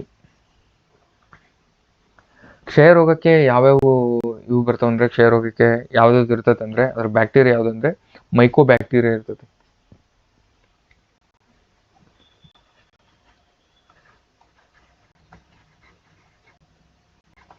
Mico bacteria. ಓಕೆನಾ. ನೆಕ್ಸ್ಟ್, 20 ಹರ್ಟ್ಸ್ಗಿಂತ ಹೆಚ್ಚಿನ ಆವೃತ್ತಿಯನ್ನು ಹೊಂದಿರುವ ಯಾಂತ್ರಿಕ ತರಂಗಗಳನ್ನು ಏನೆಂದು ಕರೆಯುತ್ತಾರೆ ಅಂದರೆ ಅಲ್ಟ್ರಾಸಾನಿಕ್ ಅಂತ ಕರೀತಾರೆ. ಮೆಲಟೋನಿನ್ ಹಾರ್ಮೋನ್ ಅನ್ನು ಸ್ರವಿಸುವ ಗ್ರಂಥಿ ಯಾವುದು? ಮೆಲಟೋನಿನ್ ಹಾರ್ಮೋನ್ ಅನ್ನು ಸ್ರವಿಸುವ ಗ್ರಂಥಿ ಪೀನಿಯಲ್ ಗ್ರಂಥಿಯಾಗಿರ್ತದೆ. ಓಕೆನಾ. ಥೈರಾಕ್ಸಿನ್ ಎಲ್ಲಂದ್ರೆ ಥೈರಾಯ್ಡ್, ಥೈರಾಕ್ಸಿನ್ ಇದು ಥೈರಾಕ್ಸಿನ್ ಥೈರಾಯ್ಡ್. ಆಮೇಲೆ ಪಿಟ್ಯೂಟರಿ ಗ್ರಂಥಿ, ಇದು ಗ್ರೋತ್ ಹಾರ್ಮೋನ್ ಅಂತ ಕರೀತಾರೆ, ಗ್ರೋತ್ ಹಾರ್ಮೋನ್ ಇದು. ಓಕೆನಾ. ನೆಕ್ಸ್ಟು ಆಮೇಲೆ ಅಡ್ರಿನಲ್, ಇದು ಎಪಿನೆಫ್ರಿನ್ ಅಂತ ಕರೀತಾರೆ, ಅದಕ್ಕೆ ಎಪಿನೆಫ್ರಿನ್ ಅಂತ ಕರೀತಾರೆ. ಓಕೆನಾ. ನೆಕ್ಸ್ಟ್ ಎರಡು ಪ್ರಮುಖ ಜೈವಿಕ ಸಮುದಾಯಗಳ ಭೇಟಿಯಾಗುವ ಬೆರೆಯುವ ಸ್ಥಳಕ್ಕೆ ಏನೆಂದು ಕರೀತಾರೆ ಅಂದ್ರೆ, ಇದು ರೆಗ್ಯುಲರ್ ಕ್ವಶನ್, ಎಕೋಟೋನ್ ಅಂತ ಕರೀತಾರೆ. ಎರಡು ಅದೇ ಹಿಂಗೆ ಎರಡು ಮಿಕ್ಸ್ ಆಗ್ತಿರ್ತಾವಲ್ವಾ, ಅದನ್ನ ಮಿಡ್ಲ್ ಇರೋ ಪ್ಲೇಸ್ಗೆ ಏನಂತ ಕರೀತಾರೆ ಅಂತ ಕೇಳ್ತಾ ಇದ್ದಾರೆ, ಅದಕ್ಕೆ ಎಕೋಟೋನ್ ಅಂತ ಕರೀತಾರೆ. ಬಿರುಗಾಳಿಯಲ್ಲಿ ಗುಡಿಸಲುಗಳು ಚಾವಣಿಗಳು ಹಾರು ಹೋಗುವುದನ್ನು ಯಾವ ತತ್ವದ ಮೂಲಕ ಬಳಸಿಕೊಳ್ಳಲ್ಲ? ಯಾವ ತತ್ವವನ್ನು ಬಳಸಿಕೊಂಡು ವಿವರಿಸಲಾಗುತ್ತದೆ ಅಂದ್ರೆ, ಇದನ್ನ ಬರ್ನೌಲಿಸ್ ತತ್ವದ ಮೂಲಕ ಬಿರುಗಾಳಿ ಅಂದ್ರೆ ಚಾವಣಿಗಳು ಹಾರು ಹೋಗುವುದನ್ನು ಯಾವ ತತ್ವ ಅಂದ್ರೆ ಬರ್ನೌಲಿಸ್. ಇದರ ಮೇಲಿನ ವಿಮಾನಗಳು ಕೂಡ ಅದೇ. ಓಕೆನಾ. ವಿಮಾನ ಕೂಡ ಬರ್ನೌಲಿಸ್ ತತ್ವನೇ. ಸಮುದ್ರದ ತಳಭಾಗದಲ್ಲಿ ವಾಸಿಸುವ ಜೀವಿಗಳನ್ನು ಬೆಂತೋಸ್ ಅಂತ ಕರೀತಾರೆ. ಸಮುದ್ರದ ಮೇಲೆ ಪ್ಲಾಂಕ್ಟಾನು, ಸಮುದ್ರದ ಮಿಡ್ಲು ನೆಕ್ಟಾನು, ಸಮುದ್ರದ ಫುಲ್ ಕೆಳಗೆ ಬೆಂತೋಸು. ಪಿಲಾಜಿಕ್ ಅಂತ ಇದು ಕೂಡ ಮೇಲೇನೆ, ಪ್ಲಾಂಕ್ಟಾನ್ಗಿಂತ ಮೇಲೆ ಪಿಲಾಜಿಕ್. ಓಕೆನಾ. ನೆಕ್ಸ್ಟ್ 30ನೇ ಕ್ವಶನ್. ಯಾವ ಡ್ಯಾಶ್ ಹೊಂದಲು ಒಬ್ಬ ಕ್ರೀಡಾಪಟು ದೂರ ನೆಗೆತ ಅಂದ್ರೆ ಲಾಂಗ್ ಜಂಪ್ಗೆ ಓಡುತ್ತಾನೆ? ಅಂದ್ರೆ ವಿಶ್ರಾಂತಿಯ ಜಡತ್ವ ಅಥವಾ ಘರ್ಷಣೆಯ ಬಲ, ಸಂಭಾವ್ಯ ಶಕ್ತಿ, ಚಲನೆಯ ಜಡತ್ವ ಅಂತ ಕೊಟ್ಟಿದ್ದಾನೆ. ಇದಕ್ಕೆ ರೈಟ್ ಆನ್ಸರು ಚಲನೆಯ ಜಡತ್ವ ಇದೇ ರೈಟ್ ಆನ್ಸರ್ ಇದಕ್ಕೆ. ನೆಕ್ಸ್ಟ್, ದಂತ ವೈದ್ಯರು ಹಲ್ಲಿನ ಚಿಕ್ಕ ಕುಳಿಯನ್ನು ಪರೀಕ್ಷಿಸಲು ಕೆಳಕಂಡ ಯಾವ ದರ್ಪಣ ಅಂದ್ರೆ ಹಲ್ಲಿ ಡೈರೆಕ್ಟ್ ಹೇಳಿದ್ರೆ ಹಲ್ಲಿನ ಡಾಕ್ಟರ್ ಯಾವ ದರ್ಪಣ ಬಳಸ್ತಾರೆ ಅಂದ್ರೆ ನಿಮ್ನ ದರ್ಪಣ. ಓಕೆನಾ. ಕೃತಿ ಮತ್ತು ಲೇಖಕರು. ಟ್ರೈಬಲ್ ಹೆರಿಟೇಜ್ ಆಫ್ ಇಂಡಿಯಾ ಬರೆದವರು ಯಾರಂದ್ರೆ ದುಬೆ, SC ದುಬೆ. ಇಲ್ಲಿ ಇದೆ. ಓಕೆನಾ. ಟ್ರೈಬಲ್ ಡೆವಲಪ್ಮೆಂಟ್ ಇನ್ ಇಂಡಿಯಾ ಬರೆದವರು ಯಾರಂದ್ರೆ B Chaudhary, B option right. Next, tribe caste and nation ಬರೆದವರು ಯಾರಂದ್ರೆ FG ಬೈಲಿ. ಹಿಮಾಲಯನ್ ಪಾಲಿಯಾಂಡ್ರಿ ಬರೆದವರು ಯಾರಂದ್ರೆ DA ಮಜುಮ್ದಾರ್ ಅವರು ಬರ್ತಾರೆ. ಜಜಮನಿ ವ್ಯವಸ್ಥೆಯು ಡ್ಯಾಶ್ ವಿನಿಮಯದ ಒಂದು ವಿಶಿಷ್ಟ ರೀತಿಯ ರೂಪವಾಗಿದೆ. ಜಜಮನಿ ವ್ಯವಸ್ಥೆಯು ಡ್ಯಾಶ್ ವಿನಿಮಯದ ಒಂದು ವಿಶಿಷ್ಟ ರೀತಿಯ ರೂಪವಾಗಿದೆ ಅಂದ್ರೆ ಇದು ಆರ್ಥಿಕ ಅಂದ್ರೆ ಎಕನಾಮಿಕ್ ರಿಲೇಟೆಡ್ ಮಾತಾಡುತ್ತೆ ಅದು. ನೆಕ್ಸ್ಟ್, ಕಿರು ಪರಂಪರೆ ಮತ್ತು ಮಾರ್ಗ ಪರಂಪರೆಯ ಪರಿಕಲ್ಪನೆಯನ್ನು ರೂಪಿಸಿದವರು ಯಾರು? ಕಿರು ಪರಂಪರೆ ಮತ್ತು ಮಾರ್ಗ ಪರಂಪರೆಯ ಪರಿಕಲ್ಪನೆಯನ್ನು ರೂಪಿಸಿದವರು ಯಾರು ಅಂದ್ರೆ ರಾಬರ್ಟ್ ರೆಡ್ಫೀಲ್ಡ್ ಕಿರು ಪರಂಪರೆ ಮತ್ತು ಮಾರ್ಗ ಪರಂಪರೆಯ ಪರಿಕಲ್ಪನೆಯನ್ನು ರೂಪಿಸ್ತಾರೆ. ನೆಕ್ಸ್ಟ್, ಕಾಗೂರು ಸತ್ಯಾಗ್ರಹದಲ್ಲಿ ಭಾಗವಹಿಸಿದ ರಾಷ್ಟ್ರಮಟ್ಟದ ಸಮಾಜವಾದಿ ನಾಯಕರು ಯಾರಂದ್ರೆ ರಾಮ್ ಮನೋಹರ್ ಲೋಹಿಯಾ ಮತ್ತು ಶಾಂತವೇರಿ ಗೋಪಾಲಗೌಡ. ಕರ್ನಾಟಕ ಭೂ ಸುಧಾರಣಾ ಕಾಯ್ದೆ 1974ರ ಪ್ರಕಾರ ಭೂ ನ್ಯಾಯಮಂಡಳಿಗಳನ್ನು ಎಲ್ಲಿ ಸ್ಥಾಪಿಸಲಾಗುತ್ತದೆ ಅಂದ್ರೆ ಜಿಲ್ಲೆಗೊಂದು, ತಾಲೂಕಿಗೊಂದು, ಹೋಬಳಿಗೊಂದು, ಗ್ರಾಮಗೊಂದು ಅಂತ ಕೇಳಿದಾನೆ. ಇದಕ್ಕೆ ರೈಟ್ ಆನ್ಸರ್ ತಾಲೂಕಿಗೊಂದು ಅಲ್ಲಿ ಸ್ಥಾಪನೆ ಮಾಡ್ತಾರೆ. ಯಾವನ ಭೂ ನ್ಯಾಯಮಂಡಳಿಗಳನ್ನ ತಾಲೂಕಿಗೊಂದು ಸ್ಥಾಪನೆ ಮಾಡ್ತಾರೆ. ನೆಕ್ಸ್ಟ್, ಮೈಸೂರು ಗೇಣಿ ಪದ್ಧತಿ ಮತ್ತು ಕೃಷಿ ಭೂಮಿ ಕಾಯ್ದೆ ಸಮಿತಿಯ ಮುಖ್ಯಸ್ಥರು ಯಾರು? ಮೈಸೂರು ಗೇಣಿ ಪದ್ಧತಿಯ ಮುಖ್ಯಸ್ಥರು ಯಾರು? Direct question. BD Jatti, Kadidal Manjappa ಅಂತ ಕೊಡ್ತಾರೆ. Right answer BD Jatti. ಇದಕ್ಕೆ ಯಾವಾಗಂದ್ರೆ 1961ರಲ್ಲಿ ಬರುತ್ತೆ ಇದು. ಕೊನೆಯ ಭಾಷಣ ಯಾವ ವಿಷಯದ? ಇಲ್ಲ, ಇದು ಮೆಂಟಾಲಿಟಿ. ಇದು ಇಷ್ಟು ಮೆಂಟಾಲಿಟಿ. ಆಹಾರ ಸರಪಳಿ ಎಲ್ಲ ಅಂತ ಕೇಳಿದಾನೆ. ಆಹಾರ ಸರಪಳಿ ಹುಲ್ಲು, ಮೇಕೆ, ಸಿಂಹ ರಾಂಗು. ರೈಟ್ ಇದು. ಹುಲ್ಲು, ಕಪ್ಪೆ, ಹಾವು ಇದು ಕೂಡ ರೈಟು. ಹುಲ್ಲು ಕುರಿ ತಿಂತ ಕುರಿ ಮನುಷ್ಯ ರೈಟು. ಹುಲ್ಲು, ಹಾವು, ಜಿಂಕೆ ತಿನ್ನಲ್ಲ, ಇದು ರಾಂಗು. ಓಕೆನಾ. 4th option wrong. Next question. ಇವಾಗ ಎಷ್ಟಾಯ್ತು? 43 ಕ್ವಶನ್ ಆಗೋಲ್ಲ. ನೆಕ್ಸ್ಟ್, ಪೈಟೋ ಭೂಗೋಳಶಾಸ್ತ್ರದ ಶಿಸ್ತು ಕುರಿತಾಗಿದ್ದು ಅಂದ್ರೆ ಪೈಟೋ ಜಿಯೋಗ್ರಫಿ ಅಂತ ಕೇಳ್ತಿದ್ದಾನೆ. ಇದಕ್ಕೆ ಯಾವುದಕ್ಕೆ ರಿಲೇಟೆಡ್ ಅಂದ್ರೆ ಇದು ಪ್ಲಾಂಟ್ ಬಗ್ಗೆ ರಿಲೇಟೆಡ್, ಪ್ಲಾಂಟ್ ಲೈಫ್, ಸಸ್ಯ ಜೀವನ ಬಗ್ಗೆ ರಿಲೇಟೆಡ್. ನೆಕ್ಸ್ಟ್, ನಿಚೆ, ಎಕಲಾಜಿಕಲ್ ನಿಚೆ ಅಂದ್ರೆ ಇದು ಪರಿಸರ ವ್ಯೂಹದಲ್ಲಿ ಜೀವಿಗಳ ಪಾತ್ರದ ಬಗ್ಗೆ ಹೇಳೋದು ಎಕಲಾಜಿಕಲ್ ನಿಚೆ. ಆಮೇಲೆ ಎತ್ತರದ ಪ್ರದೇಶಗಳು, ತಗ್ಗು ಪ್ರದೇಶಗಳ ನಡುವಿನ ತಮ್ಮ ಪ್ರಾಣಿಗಳ ಹಿಂಡುಗಳೊಂದಿಗೆ ಜನರು ಋತುಗೆ ಅನುಗುಣವಾಗಿ ಚಲನೆಯನ್ನು ಮಾಡ್ತಾರೆ. ಇದಕ್ಕೆ ಎಂತ ಅಂತಂದ್ರೆ ಸ್ಥಳಾಂತರ ವಲಸೆ ಅಂತ ಕರೀತಾರೆ. ಓಕೆನಾ. ನೆಕ್ಸ್ಟ್, ಒಂದು ಪ್ರದೇಶದಲ್ಲಿ ಇರುವಂತೆ ನಿರ್ಬಂಧಿಸಲಾದ ಪ್ರಭೇದಗಳನ್ನು ಏನೆನ್ನುತ್ತಾರೆ? ಸ್ಥಳೀಯ ಪ್ರಭೇದ. ಒಂದೇ ಪ್ರದೇಶದಲ್ಲಿ ಇರುವಂತಹ ಪ್ರಭೇದಗಳನ್ನು ಏನೆಂದು ಕರೀತಾರೆ ಅಂದ್ರೆ ಸ್ಥಳೀಯ ಪ್ರಭೇದ ಅಂತ ಕರೀತಾರೆ. ನೆಕ್ಸ್ಟ್, ಪರಿಸರ ವ್ಯೂಹದ ಕ್ರಿಯೆಯು ಇದನ್ನು ಒಳಗೊಂಡಿದೆ. ಪರಿಸರ ವ್ಯೂಹದ ಕ್ರಿಯೆಯು ಶಕ್ತಿಯ ಹರಿವು ಮತ್ತು ಪೋಷಕಾಂಶಗಳ ಚಲನೆಯನ್ನು ಒಳಗೊಂಡಿದೆ. ಪರಿಸರ ವ್ಯೂಹದ ಕ್ರಿಯೆಯು ಶಕ್ತಿಯ ಹರಿವು ಮತ್ತು ಪೋಷಕಾಂಶಗಳ ಚಲನೆಯನ್ನು ಒಳಗೊಂಡಿದೆ. ನೆಕ್ಸ್ಟ್, ತಿರುವನಂತಪುರದಿಂದ ಕೋಲ್ಕತ್ತಾದವರೆಗೂ ಸ್ವಾಭಾವಿಕ ಸಸ್ಯದ ಶ್ರೇಣಿ ಏನಿದೆ ಅಂತ ಕೇಳಿದಾನೆ. ತಿರುವನಂತಪುರದಿಂದ ಕೋಲ್ಕತ್ತಾದವರೆಗೂ. ಫಸ್ಟ್, ತಿರುವನಂತಪುರ ಅಂದ್ರೆ ತಮಿಳುನಾಡು, ಅಲ್ಲಿ ಉಷ್ಣವಲಯದ ನಿತ್ಯ ಹರಿದ್ವರ್ಣ ಕಾಡು ಬರ್ತದೆ. ನೆಕ್ಸ್ಟ್ ಹೋದಂಗ್ಲ ಉದುರುವ, ಆಮೇಲೆ ಸವನ್ನ, ಆಮೇಲೆ ತೇವಯುತ ಉದುರುವ ಕಾಡುಗಳು ಅಂದ್ರೆ ಒಂದೇ ಆಪ್ಷನ್ ರೈಟ್ ಇದಕ್ಕೆ. ಅಂದ್ರೆ ಇಲ್ಲಿಂದ ಇಲ್ಲಿಗೆ ಹೋದಾಗ ಇಲ್ಲಿ ಆರ್ಡರ್ ವೈಸ್ ಯಾವ್ಯಾವ ಫಾರೆಸ್ಟ್ ಕಂಡು ಬರ್ತವೆ, ಯಾವ್ಯಾವ ವೆದರ್ ಕಂಡು ಬರ್ತದೆ ಅಂತಂದು ಕೇಳ್ತಿದ್ದಾನೆ. ನೆಕ್ಸ್ಟ್ 50ನೇ ಕ್ವಶನ್, ಕೆಳಗಿನ ಯಾವ ರಾಜ್ಯವು ಅತಿ ಹೆಚ್ಚು ಶೇಕಡಾವಾರು ಟ್ಯಾಂಕ್ ನೀರಾವರಿಯನ್ನು ಹೊಂದಿದೆ ಅಂತ ಹೇಳಿದ್ರೆ ಕರ್ನಾಟಕ. ಕೆಳಗಿನ ಯಾವುದು ನೈಸರ್ಗಿಕ ಸಂಪನ್ಮೂಲ ಸಂರಕ್ಷಣೆ ಗುರಿಯಾಗಿದೆ?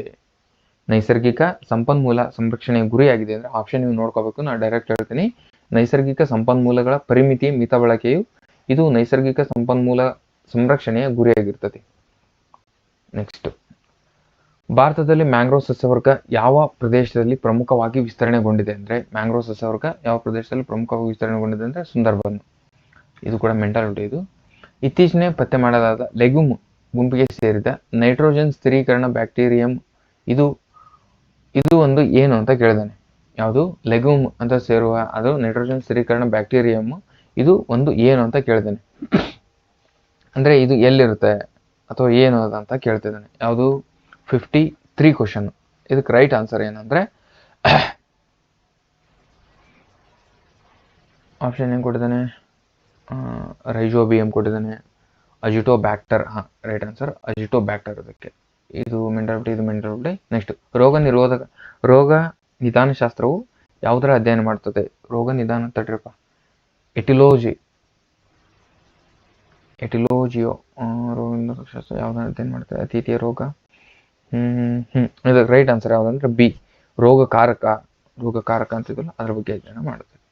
ನೆಕ್ಸ್ಟ್, ವಂಶವಾಹಿ ಸಮೂಹದ ಲೈಬ್ರರಿಯನ್ನು ಇದರಿಂದ ತಯಾರಿಸಲಾಗುತ್ತದೆ. ವಂಶವಾಹಿ ಸಮೂಹದ ಲೈಬ್ರರಿಯನ್ನು ಯಾವುದರಿಂದ ತಯಾರಿಸಲಾಗ್ತದೆ ಅಂದ್ರೆ ಶಾರ್ಟ್ಗನ್ ಪ್ರಯೋಗ ಅಂತ ಬರುತ್ತೆ. ಶಾರ್ಟ್ಗನ್ ಪ್ರಯೋಗ ವಂಶವಾಹಿ ಲೈಬ್ರರಿಯನ್ನು ಇದರಿಂದ ತಯಾರಿಸಲಾಗ್ತದೆ. ಹೊಸ ಟರ್ಮ್ ಬರ್ತವೆ KPSC ಅಲ್ಲಿ, ಹೊಸ ಟರ್ಮ್ ಬರ್ತವೆ, ಕ್ಲೀನಾಗಿ ನೋಡ್ಕೋಬೇಕು ನೀವು. ಆಮೇಲೆ ಕಾಲೋನಿ ಹೈಬ್ರಿಡೇಷನ್ ಅಂತ ಇದಲ್ಲ, ಇದು A method of selecting bacteria cloning ಬಗ್ಗೆ ಮಾತಾಡ್ತೈತಿ. ಇದು ಬ್ಯಾಕ್ಟೀರಿಯಾ ಕ್ಲೋನಿಂಗ್ ಬಗ್ಗೆ ಮಾತಾಡ್ತದೆ. ಬ್ಯಾಕ್ಟೀರಿಯಾ ಕ್ಲೋನಿಂಗ್ ಬಗ್ಗೆ ಮಾತಾಡೋದು ಯಾವುದಂದ್ರೆ ಕಾಲೋನಿ ಹೈಬ್ರಿಡೇಷನ್. ಆಮೇಲೆ PCR ಅಂತ ಬರುತ್ತಲ್ವಾ, ಅದು ಯಾವುದಕ್ಕಂತ ನೋಡ್ಕೊಳ್ಳಿ ಹಂಗೆ. ನೆಕ್ಸ್ಟ್ ಓಕೆನಾ. ನೆಕ್ಸ್ಟ್ ಕ್ವಶನ್, ಇದು ಮೆಂಟಾಲಿಟಿ. ಕರ್ನಾಟಕದ ಹುತ್ತರಿ ಸುಗ್ಗಿ ಹಬ್ಬ ಆಚರಿಸುವ ಸಮಾಜ ಯಾವುದು ಅಂತ ಕೇಳಿದರೆ, ಹುತ್ತರಿ ಸುಗ್ಗಿ ಹಬ್ಬನು ಯಾರು ಸೆಲೆಬ್ರೇಟ್ ಮಾಡ್ತಾರೆ ಅಂತ ಕೇಳ್ತಿದ್ದಾನೆ. ಓಕೆ, ಇದು ಕೊಡವ. Right answer. ಚೋಳರನ್ನು ತಲಕಾಡಿನಲ್ಲಿ ಸೋಲಿಸಿ ನೆನಪಿಗೆ ವಿಷ್ಣುವರ್ಧನ್ ಕಟ್ಟಿಸಿದ ದೇವಾಲಯ. ಇದು ತಲಕಾಡಿನ ಕೀರ್ತಿನಾರಾಯಣ ಬರುತ್ತೆ, ಚೆನ್ನಕೇಶವ ದೇವಾಲಯ ಅಂತಾನು ಬರುತ್ತೆ. ಅವ್ನು ಕೀ ಆನ್ಸರ್ ಕೊಟ್ಟಿರೋದು ಬೇಲೂರಿನ ಚೆನ್ನಕೇಶ್ವರ ದೇವಾಲಯ ಅಂತಾನೆ ಕೊಟ್ಟಿದ್ದಾನೆ. ಆಮೇಲೆ ಉಚ್ಚಂಗಿ ಇವರಿಗೆ ವಿಷ್ಣುವರ್ಧನ್ಗೆ ಬಿಟ್ಟಿದೇವ ಅಂತ ಬಿರುದಿರುತ್ತೆ ನೋಡಿ, ಬಿಟ್ಟಿದೇವ ಅಂತ ಇರುತ್ತೆ. ಮತ್ತೆ ಉಚ್ಚಂಗಿ ಗೊಂಡ ಅಂತ ಕೂಡ ಇರುತ್ತೆ. ಉಚ್ಚಂಗಿ ಗೊಂಡ ಎಂಬ ಬಿರುದು ಕೂಡ ಇರುತ್ತೆ ಅವರಿಗೆ. ಓಕೆನಾ. ನೆಕ್ಸ್ಟ್, ಭಾರತದ ರಾಷ್ಟ್ರೀಯ ಆದಾಯದ ಅಂದಾಜಿಗೆ ಸಂಬಂಧಿಸಿದಂತೆ ಪ್ರಸ್ತುತ ಬಳಸಲಾದ ಬೇಸ್ ಇಯರ್ ಯಾವುದು ಅಂದ್ರೆ 2011-12 ನಾವು ಇವಾಗ ಪ್ರಸ್ತುತ ಬೇಸ್ ಇಯರ್ ಬಳಸ್ತೀವಿ. ಇದನ್ನ 2011-12 ಯಾವ್ದಾದ್ರು ಬಳಸ್ತೀವಿ ಅಂದ್ರೆ ಭಾರತ ಸಗಟು ಬೆಲೆ ಸೂಚ್ಯಂಕಕ್ಕೂ ಬಳಸ್ತೀವಿ. ಭಾರತ ಸಗಟು ಬೆಲೆ ಸೂಚ್ಯಂಕ. ಓಕೆನಾ. ನೆಕ್ಸ್ಟ್, ಮೊದಲು ಇದು ಬೇಸ್ ಇಯರ್ ಯಾವಾಗಿತ್ತಂದ್ರೆ 2011-12 ಇರೋಕ್ಕಿಂತ ಮುಂದೆ 2004-5 ಇರ್ತದೆ ಫಸ್ಟ್. ಓಕೆನಾ. ಅದಾದ್ಮೇಲೆ 2011-12 ಮಾಡ್ತಾರೆ. ಓಕೆನಾ. ನೆಕ್ಸ್ಟ್ ಕ್ವಶನ್ ಏನಿದೆ? ಕೃಷ್ಣ ಚರಿತವನ್ನು ಬರೆದವರು ಯಾರು ಅಂತ ಕೇಳಿದ್ರೆ, ಕೃಷ್ಣ ಚರಿತ ಬರೆದವರು ಕನಕದಾಸರು. ಇವು ಡೈರೆಕ್ಟ್ ಕ್ವಶನ್ ಇವೆಲ್ಲ. ನೆಕ್ಸ್ಟ್, ಇಟಲಿಯ ಪ್ರವಾಸಿಗ ಪೆಟ್ರೋ ಡೆಲ್ಲಾ ವ್ಯಾಲಿ ಇಕ್ಕೇರಿಯ ಯಾರ ಆಸ್ಥಾನಕ್ಕೆ ಭೇಟಿ ನೀಡಿದ ಅಂದ್ರೆ ವೆಂಕಟಪ್ಪ ನಾಯಕನ ಆಸ್ಥಾನಕ್ಕೆ ಭೇಟಿ ನೀಡಿದ. ಇಟಲಿಯ ಪ್ರವಾಸಿಯಾದಂತಹ ಪೆಟ್ರೋ ಡೆಲ್ಲಾ ವ್ಯಾಲಿಯು ಇಟಲಿಯ ಇಕ್ಕೇರಿಯ ವೆಂಕಟಪ್ಪ ನಾಯಕನ ಆಸ್ಥಾನಕ್ಕೆ ಭೇಟಿ ನೀಡಿದ. 67ನೇ ಕ್ವಶನ್, ಈ ಕೆಳಗಡೆ ಯಾವ ಸಮಿತಿಯ ಶಿಫಾರಸಿನ ಮೇರೆಗೆ ಭಾರತ ಸರ್ಕಾರವು ಹೆಚ್ಚುವರಿ ಮೀಸಲನ್ನು ರಿಸರ್ವ್ ಬ್ಯಾಂಕ್ ಆಫ್ ಇಂಡಿಯಾಗೆ ವರ್ಗಾಯಿಸಲು ನಿರ್ಧರಿಸಿತು? ಅಂದ್ರೆ ಹೆಚ್ಚುವರಿ ಅಮೌಂಟ್ ಅನ್ನ ಸರ್ಕಾರದಲ್ಲಿ ಇರೋದಕ್ಕಿಂತ ರಿಸರ್ವ್ ಬ್ಯಾಂಕ್ ಅಲ್ಲಿ ಕೊಡಬೇಕು ಅಂತಂದು ಹೇಳಿದ್ದಾರಂದ್ರೆ ಬಿಮಲ್ ಜಲನ್ ಸಮಿತಿ. ಹಾಗಿದ್ರೆ ಉರ್ಜಿತ್ ಪಟೇಲ್ ಸಮಿತಿ ಏನು ಶಿಫಾರಸು ಮಾಡ್ತದೆ ಅಂದ್ರೆ ಇದ್ರದ್ದು ಇಂಪಾರ್ಟೆನ್ಸ್ ಏನಂದ್ರೆ RBI ಹಣದುಬ್ಬರವನ್ನ, ಉರ್ಜಿತ್ ಪಟೇಲ್ ಸಮಿತಿ ಬಗ್ಗೆ RBI ಐತಲ್ಲ ಹಣದುಬ್ಬರವನ್ನ ಸಗಟು ಬೆಲೆ ಸೂಚ್ಯಾಂಕದಿಂದ ಅಳತೆ ಮಾಡುವುದನ್ನು ಬಿಟ್ಟು ಅನುಭೋಗ್ಯ ಬೆಲೆ ಸೂಚ್ಯಾಂಕದಿಂದ ಅಳತೆ ಮಾಡಿ ಅಂತ ಹೇಳ್ತದೆ. ಹಣದುಬ್ಬರ ನೀವು ಹೇಗ್ ಮಾಡ್ಬೇಕಂದ್ರೆ, ಇವಾಗ ನೀವು ಸಗಟು ಬೆಲೆಯಿಂದ ಮೆಜರ್ ಮಾಡ್ತಿದ್ರ, ಹಾಗೆ ಮಾಡಬೇಡಿ, ಒಟ್ಟು ಅನುಭೋಗಿ ಬೆಲೆ ಸೂಚ್ಯಾಂಕದಿಂದ ಮಾಡಿ ಅಂತ ಹೇಳುತ್ತೆ. ಅನುಭೋಗಿ ಬೆಲೆ ಸೂಚ್ಯಾಂಕದಿಂದ ಮಾಡಿ ಅಂತ ಹೇಳೋದು ಯಾವುದಂದ್ರೆ ಉರ್ಜಿತ್ ಪಟೇಲ್ ಸಮಿತಿ. ಓಕೆನಾ? ಹಾಗೆ ಇನ್ನೊಂದು ಸಮಿತಿ ಬಗ್ಗೆ ಹೇಳೋದಾದ್ರೆ ನ್ಯಾಷನಲ್ ಸ್ಟ್ಯಾಟಿಸ್ಟಿಕಲ್ ಆಫೀಸ್ ಶಿಫಾರಸು ಮಾಡಿದ ಸಮಿತಿ ಯಾವುದಂತ ಕೇಳ್ತಾರೆ. ನ್ಯಾಷನಲ್ ಸ್ಟ್ಯಾಟಿಸ್ಟಿಕಲ್ ಆಫೀಸ್ NOS ಅಂತ ಬರುತ್ತಲ್ವಾ, ಇದನ್ನ ಶಿಫಾರಸು ಇದ್ದ 2006 ಬರುತ್ತೆ, ಶಿಫಾರಸು ಮಾಡ್ತಾರೆ. ಆ ಶಿಫಾರಸು ಮಾಡಿದ ಸಮಿತಿಯ ಬರೋದು ಅವಾಗಲ್ಲ, 2006 ಶಿಫಾರಸು ಮಾಡ್ತಾರೆ. ಓಕೆನಾ? ಇದನ್ನ ಶಿಫಾರಸು ಮಾಡಿದ ಸಮಿತಿ ಯಾವುದಂದ್ರೆ ರಂಗರಾಜನ್ ಸಮಿತಿ.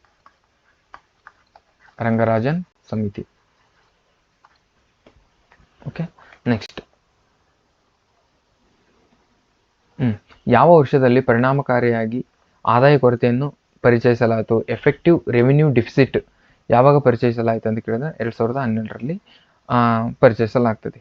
ಓಕೆನಾ? ಇದು ಗ್ರಾಹಕ ಬೆಲೆ ಸೂಚ್ಯಂಕವನ್ನು ಕೂಡ, ಅದರ ಮೇಲೆ ಗ್ರಾಹಕ ಬೆಲೆ ಸೂಚ್ಯಂಕ ಮೂಲ ವರ್ಷ ಯಾವಾಗಿರುತ್ತೆ ಅಂದ್ರೆ 2017 ಅವಾಗಿರುತ್ತೆ. ನೆಕ್ಸ್ಟ್, ಕೈಗಾರಿಕಾ ಕಾರ್ಮಿಕ ಗ್ರಾಹಕ ಬೆಲೆ ಸೂಚ್ಯಂಕ ಬರೋದ್ರಿಂದ ಇದೊಂದು ಕೈಗಾರಿಕಾ ಕಾರ್ಮಿಕ ಗ್ರಾಹಕ ಬೆಲೆ ಸೂಚ್ಯಂಕ ಯಾವಾಗಂದ್ರೆ 2016. ಓಕೆ, ಆಮೇಲೆ ಸಗಟು ಬೆಲೆ ಸೂಚ್ಯಂಕ ಮೂಲ ವರ್ಷ ಯಾವುದು? ಸಗಟು ಬೆಲೆ ಸೂಚ್ಯಂಕದ ಮೂಲ ವರ್ಷ ಯಾವುದಂದ್ರೆ 1939 ಸಗಟು ಬೆಲೆ ಸೂಚ್ಯಂಕದ ಮೂಲ ವರ್ಷ ಆಗಿರ್ತದೆ. ಆಮೇಲೆ ಹಣದುಬ್ಬರ ಅಂತ ಅವಾಗಲೇ ಮಾತಾಡಿದೆ. ಹಣದುಬ್ಬರ ಇದನ್ನ ಎಷ್ಟು ವರ್ಷಕ್ಕೊಮ್ಮೆ ಪರಿಷ್ಕರಣೆ ಮಾಡ್ತಾರಂದ್ರೆ, ಹಣದುಬ್ಬರ ಪರಿಷ್ಕರಣೆ ಎಷ್ಟು ವರ್ಷಕ್ಕೊಮ್ಮೆ ಮಾಡ್ತಾರೆ ಅಂದ್ರೆ ಇದನ್ನ 5 ವರ್ಷಕ್ಕೊಮ್ಮೆ ಮಾಡ್ತಾರೆ. 5 ವರ್ಷಕ್ಕೊಮ್ಮೆ ಹಣದುಬ್ಬರದ ಪರಿಷ್ಕರಣೆಯನ್ನು ಮಾಡ್ತಾರೆ. ಓಕೆನಾ? ನೆಕ್ಸ್ಟ್, ಕೆಳಗಿನ ಬೆಂಗಳೂರಿನಲ್ಲಿರುವ ಸಾಮಾಜಿಕ ಮತ್ತು ಆರ್ಥಿಕ ಬದಲಾವಣೆ ಸಂಸ್ಥೆಯ ಸಂಸ್ಥಾಪಕರು ಯಾರಂತ ಕೇಳಿದ್ದಾರೆ. ಸಾಮಾಜಿಕ ಮತ್ತು ಆರ್ಥಿಕ ಬದಲಾವಣೆ ಸಂಸ್ಥೆಯ ಸಂಸ್ಥಾಪಕರು ಯಾರಂದ್ರೆ ಡಾಕ್ಟರ್ ಕೆ.ವಿ. ಆರ್.ವಿ. ರಾವ್ ಅಂತ ಇದೆಯಲ್ಲ, ಆಪ್ಷನ್ ಬಿ ಅದರ ರೈಟ್ ಆನ್ಸರ್. ನೆಕ್ಸ್ಟ್, 69 ಸಾಂಕ್ರಾಮಿಕ ಪಿಡುಗಳಿಗೆ ಸಂಬಂಧಿಸಿದ ಅತಿ ಕನಿಷ್ಠ ಪರಿಣಾಮಕ್ಕೊಳಗಾಗಿದ್ದ ವಲಯ ಯಾವುದಂದ್ರೆ ಕೃಷಿ ವಲಯ. ಅತಿ ಕನಿಷ್ಠ ಒಳಗಾಗಿದ್ದು ಕೃಷಿ ವಲಯ. ನೆಕ್ಸ್ಟ್,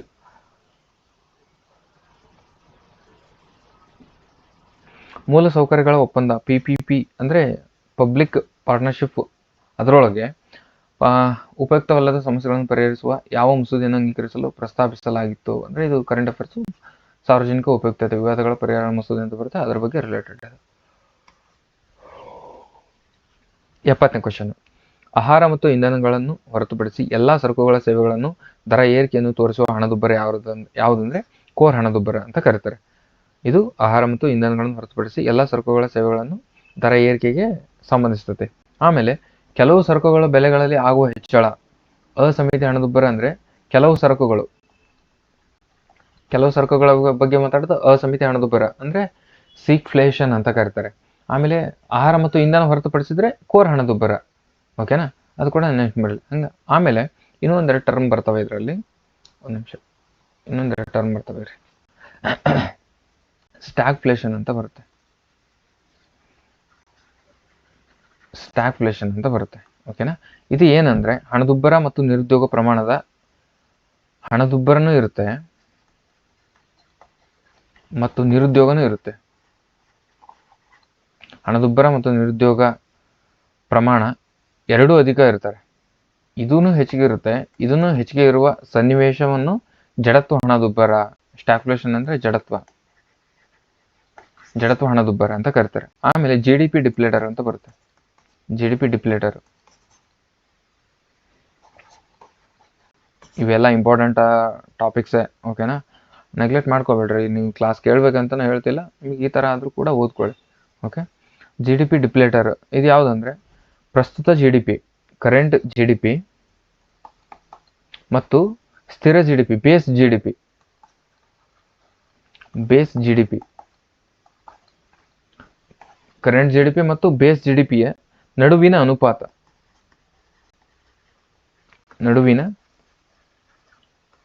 ಅನುಪಾತವನ್ನು ಜಿ ಡಿ ಪಿ ಡಿಪ್ಲೇಟರ್ ಅಂತ ಕರೀತಾರೆ. ಓಕೆನಾ, ಇವೆರಡು ಕೂಡ ಹಂಗೆ ನೆನಪಾಯ್ತಾ, ಹಂಗೆ ಹೇಳಿದೆ. ಓಕೆನಾ, ಅವು ಕೂಡ ಇಂಪಾರ್ಟೆಂಟೇ, ಬೇರೆ ಎಕ್ಸಾಮಲ್ಲಿ ಎಲ್ಲೋ ಕೇಳಿದ್ದು, ಅದಕ್ಕೆ ಆ ಟರ್ಮ್ ನೆನಪಾಯ್ತು, ಇಲ್ಲಿ ಹಣದುಬ್ಬರ ಅಂತ ಬಂದಿರೋದಕ್ಕೆ.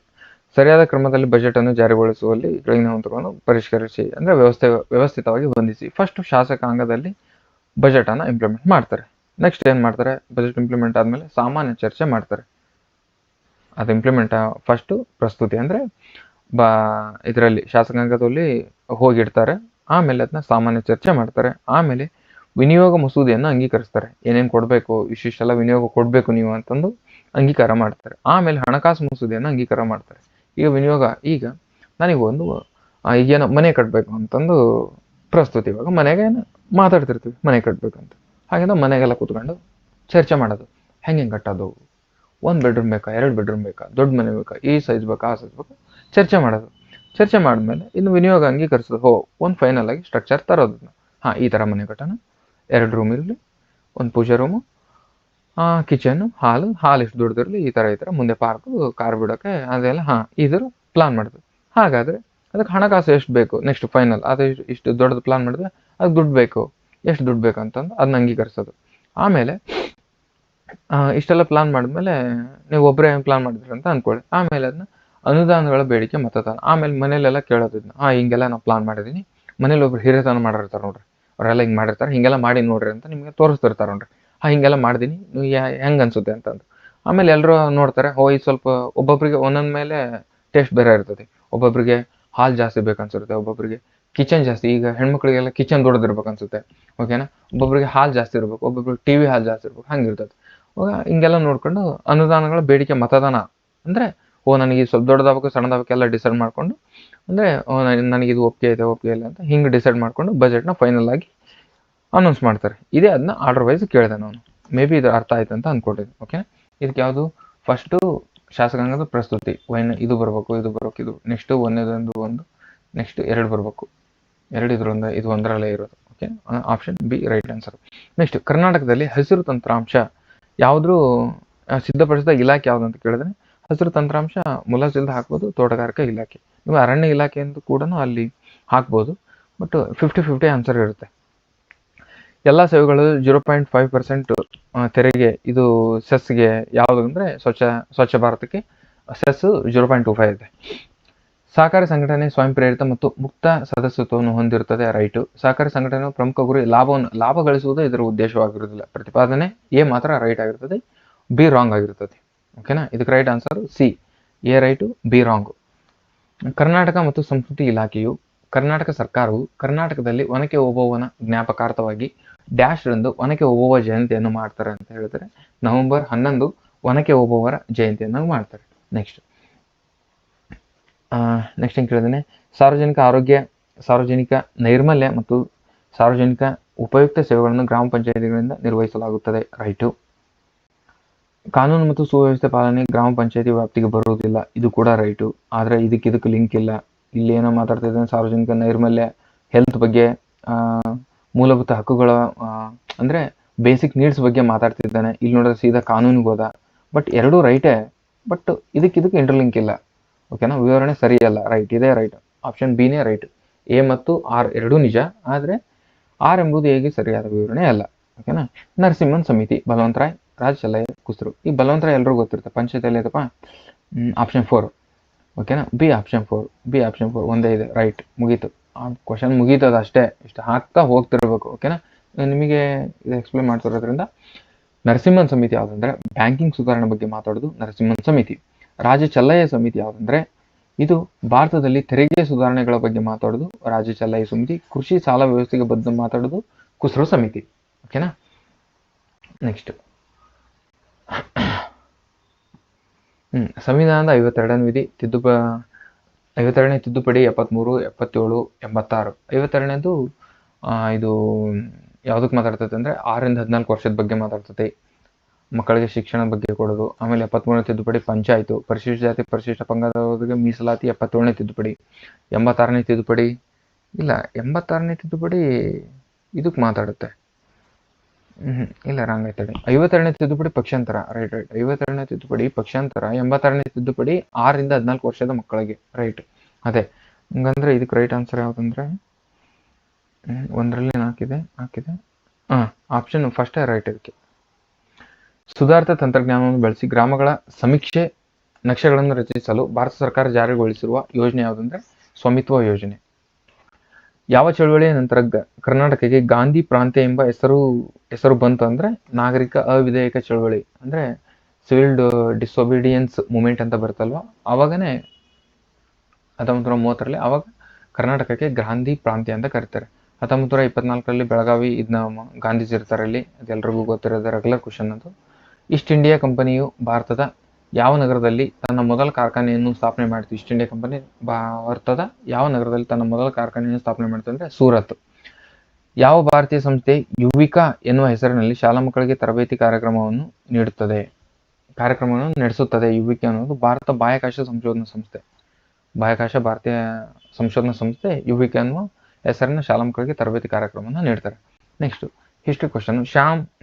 ಮೊಹಮ್ಮದ್ ಶಾ ಅಬ್ದಾಲಿ ಭಾರತದ ಆಕ್ರಮಣದ ಸಮಯದಲ್ಲಿ ಮೊಘಲ್ ಸಾಮ್ರಾಟ ಯಾರಾಗಿದ್ದ ಅಂತ ಕೇಳಿದ್ರೆ ಶಾ ಆಲಂ ಫಸ್ಟ್. ಮೊಹಮ್ಮದ್ ಶಾ ಅಬ್ದಾಲಿ ಭಾರತದ ಆಕ್ರಮಣದ ಸಮಯದಲ್ಲಿ ಯಾರು ಮೊಘಲ್ ಸಾಮ್ರಾಟನಾಗಿದ್ದಾರೆ ಅಂದ್ರೆ ಶಾ ಆಲಂ ಫಸ್ಟ್ ಆಗಿರ್ತಾರೆ. ನೆಕ್ಸ್ಟ್ ಭಾರತದಲ್ಲಿ ಕರ್ನಾಟಕ ರಾಜ್ಯವು ತನ್ನ ಒಟ್ಟು ಜನಸಂಖ್ಯೆಯ ನಗರ ಜನಸಂಖ್ಯೆಯ ಪ್ರಮಾಣದಲ್ಲಿ 8ನೇ ಸ್ಥಾನವನ್ನು ಹೊಂದಿದೆ. ಈ ಕೆಳಕಂಡ ಆಯ್ಕೆಗಳನ್ನು ಪರಿಗಣಿಸಿ 2011ರ ಜನಗಣತಿ ಪ್ರಕಾರ ಕರ್ನಾಟಕದ ಶೇಕಡಾವಾರು ನಗರ ಜನಸಂಖ್ಯೆ ಎಷ್ಟು ಅಂದ್ರೆ 36.6 ಇರ್ತೈತಿ. ನೆಕ್ಸ್ಟ್ ಬೋರಿಯಲ್ ಬಯೋಮ್ ಅಂತ ಕೇಳ್ತಾನೆ. ಸಾರಿ 2011ರ ಜನಗಣತಿ ಪ್ರಕಾರ 38.6 36.6 ಅಲ್ಲ ನೋಡ್ರಿ, ಇಲ್ಲಿ ಎಲ್ಲ 6666 ಕೊಟ್ಟಿದ್ದಾನೆ. ಓಕೆನಾ, ಇದಕ್ಕೆ 38.6 ನಗರ ಜನಸಂಖ್ಯೆ ಕರ್ನಾಟಕದಲ್ಲಿ. ಓಕೆನಾ. ಬೋರಿಯಲ್ ಬಯೋಮ್ ಇದು ಎಲ್ಲಿ ಕಂಡು ಬರ್ತೈತೆ ಅಂತ ಕೇಳಿರೋದು. ಲ್ಯೂರೇಷಿಯನ್ ಬಯೋಮ್ ಅಂತ ಇದೆಯಲ್ಲ ಥರ್ಡ್ ಆಪ್ಷನ್, ಅಲ್ಲಿ ಸೂಚಿಸ್ತೈತೆ ಇದು. ನೆಕ್ಸ್ಟ್ ಪರ್ವತಗಳು, ಅದರ ಉದಾಹರಣೆಗಳು ಅಂದ್ರೆ ಫೋಲ್ಡ್ ಮೌಂಟೇನ್ ಇದು ಎಲ್ರಿಗೂ ಗೊತ್ತು, ಹಿಮಾಲಯ ಎಲ್ಲೈತಪ್ಪ, ಹಿಮಾಲಯ. A3 ಇಲ್ಲಿ ಇದೆ ಅನ್ಸುತ್ತೆ, ತಡ್ರಿ ಇನ್ನೊಂದು ಆಪ್ಷನ್ ನೋಡೋಣ. ಇಲ್ಲಿ ಇದೆನಾ A3. ನೆಕ್ಸ್ಟ್ ಕೋಟಫಾಕ್ಷಿ, ಇದು ಕೋಟಫಾಕ್ಷಿ ನಾವು ಜ್ವಾಲಾಮುಖಿ ಪರ್ವತ ಅಂತ ನೋಡ್ತೀವಿ ನೋಡ್ರಿ. ಓಕೆನಾ. B1 ಆಗ್ಬೇಕಲ್ವಾ? B1 ಇಲ್ಲೂ ಇದೆ ಅಂದ್ರೆ ಇದು ವರ್ಕ್ ಆಗಲ್ಲ. ನೆಕ್ಸ್ಟ್ ಫಾಲ್ಟ್ ಬ್ಲಾಕ್ ಪರ್ವತ, ಇದು ಯಾವುದಂದ್ರೆ ಫಾಲ್ಟ್ ಬ್ಲಾಕ್ ಪರ್ವತ ಕ್ಯಾಲಿಫೋರ್ನಿಯಾದ ಸಿಯರಾ ನೆವಾಡಾ ಅಂತ ಇದಲ್ವಾ, ಇದು ರೈಟ್. ನ್ಯೂಯಾರ್ಕ್ ಅಡಿರೋಂಡಾವಾ ಇದು ಮೇಲ್ಮುಖ ಅಂದ್ರೆ ಗುಮ್ಮಟಾಕಾರದ ಪರ್ವತ ಆಗಿರ್ತದೆ. ನೆಕ್ಸ್ಟ್ ಕರೆಂಟ್ ಅಫೇರ್ಸ್ ಕೇಳಿದಾನೆ. 2024ರ ಒಲಿಂಪಿಕ್ ಕ್ರೀಡಾಕೂಟವನ್ನು ಯಾವ ನಗರದಲ್ಲಿ ಆಯೋಜಿಸಲಾಯಿತು ಅಂತ, ಇದು ಪ್ಯಾರಿಸ್. ಕೆಳಗಿನ ಯಾವ ಭೂಕಂಪದ ಅಲೆಗಳು ಅಧಿಕೇಂದ್ರದಲ್ಲಿ ಹೆಚ್ಚು ವಿನಾಶಕಾರಿ ಆಗಿರ್ತದೆ? ಎಲ್ ಅಲೆಗಳು, ಎಲ್ ವೇವ್ಸ್ ಅಂತ ಬರ್ತವೆ. ನೆಕ್ಸ್ಟ್ ಕೆಳಗಿನ ಯಾವ ಒಂದು ಪ್ರದೇಶ ಜಗತ್ತಿನಲ್ಲಿ ಕಲ್ಲಿದ್ದಲು ಮತ್ತು ಪೆಟ್ರೋಲಿಯಂ ಉತ್ಪಾದನೆಗೆ ಪ್ರಸಿದ್ಧವಾಗಿದೆ? ಕಲ್ಲಿದ್ದಲು ಮತ್ತು ಪೆಟ್ರೋಲಿಯಂಗೆ ಪ್ರಸಿದ್ಧವಾಗಿರುವ ದೇಶಗಳು ಯಾವುದಂದ್ರೆ ಇದರಲ್ಲಿ ಮತ್ತೆ ಕೆಳಗೆ ಆಪ್ಷನ್ ಕೂಡ ಕೊಟ್ಟಿದ್ದಾನೆ ಅವನು. ಡಾಬ್ಸನ್ ಹೌದು, ಆಮೇಲೆ ಮಸೀದ್ ಎ ಸುಲೈಮಾನ್ ಹೌದು, ಸುಪೀರಿಯರ್ ಸರೋವರ ಇರಲ್ಲ, ಮರಕೈಬ್ ಗಲ್ಫ್, ಇವು ಮೂರು ಕೂಡ ಕಲ್ಲಿದ್ದಲು ಮತ್ತು ಪೆಟ್ರೋಲಿಯಂ ಎರಡೂ ಇರೋದು ಕೇಳಿದ್ದಾನೆ. ಇಲ್ಲಿ ಎರಡೂ ಇರೋದು ಕೇಳಿರೋದ್ರಿಂದ ಸುಪೀರಿಯರ್ ರಾಂಗ್.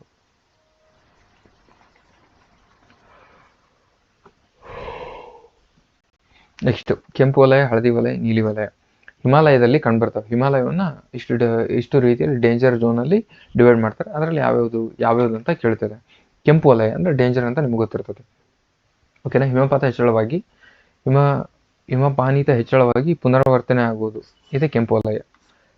ನೆಕ್ಸ್ಟ್ ಹಳದಿ ವಲಯ ಯಾವುದಂದ್ರೆ ಹಿಮಪಾನಿತ ಆವಾಗೊಮ್ಮೆ ಆಗಿದ್ರೆ ಇದು ಹಳದಿ ವಲಯ. ನೀಲಿ ವಲಯ ಯಾವುದಂದ್ರೆ ಅಂದ್ರೆ ಸ್ಲೈಡ್ ಹಿಮಗಡ್ಡೆಯಲ್ಲಿ ಕರಗೋದು, ಅಂದ್ರೆ ಅಲ್ಲಿ ಪ್ರಳಯ ತರ ಆಗೋದು, ಆ ಥರ ಎಲ್ಲಿ ಆಗ್ತದೆ ಆ ವಲಯವನ್ನು ಡೇಂಜರ್ ಝೋನು, ಸ್ವಲ್ಪ ಮೀಡಿಯಮ್ಮು, ಇಲ್ಲಿ ಸ್ವಲ್ಪ ಆಗಲ್ಲ ಆ ರೀತಿ ಡಿವೈಡ್ ಮಾಡಿರ್ತಾರೆ. ಅದರಲ್ಲಿ ಡೇಂಜರ್ ಫಸ್ಟ್ ಕೆಂಪು, ನೆಕ್ಸ್ಟ್ ನೀಲಿ, ಆಮೇಲೆ ಹಳದಿ.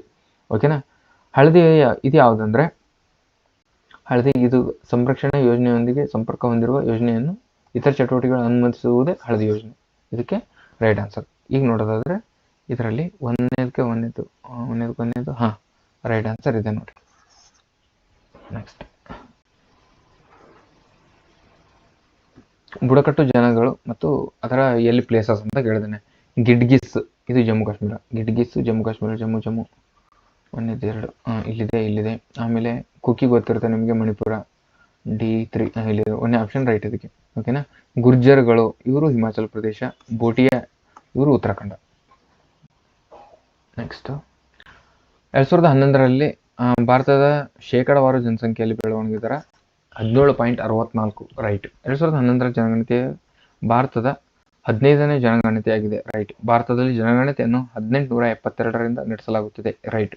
ಇದನ್ನ ಭಾಳ ಹುಡುಗರು ರಾಂಗ್ ಮಾಡ್ಕೊಳ್ತಾರೆ. ಯಾಕಂದ್ರೆ 1881ರಿಂದ ಅಂತ ಅನ್ಕೊಳ್ತಾರೆ. 81 ರೈಟು, ಬಟ್ ಸ್ಟಾರ್ಟ್ ಮಾಡೋದು 72ರಿಂದಾನೆ. ಇಲ್ಲಿ 81ರಿಂದ 10 ವರ್ಷಗಳಿಗೊಮ್ಮೆ ಸ್ಟಾರ್ಟ್ ಮಾಡ್ತಾರೆ. ಓಕೆನಾ. ನೆಕ್ಸ್ಟ್ 95 ಕ್ವಶನ್ ಆಯಿತು. ಈಗ ಲಾಸ್ಟ್ ಇನ್ನು 5 ಕ್ವಶನ್ ಇದಾವೆ. ಉಕ್ರೇನಿನ ದಕ್ಷಿಣಕ್ಕೆ ಇರುವ ಸಮುದ್ರ ಯಾವುದು? ಉಕ್ರೇನಿನ ದಕ್ಷಿಣಕ್ಕೆ ಇರುವ ಸಮುದ್ರ ಕಪ್ಪು ಸಮುದ್ರ. ಮತ್ತು ಬುಡಕಟ್ಟುಗಳು ಮತ್ತು ಆವಾಸ ಸ್ಥಾನ ಕೇಳಿದಾನೆ. ಬುಷ್ಮನ್ ಇವ್ರು ಎಲ್ಲಿ ಕಂಡು ಬರ್ತಾರೆ ಅಂದ್ರೆ ಬುಷ್ಮನ್ನು ಕಲಹರಿಯಲ್ಲಿ ಕಂಡು ಬರ್ತಾರೆ. ಬುಷ್ಮನ್ನು ಕಲಹರಿ.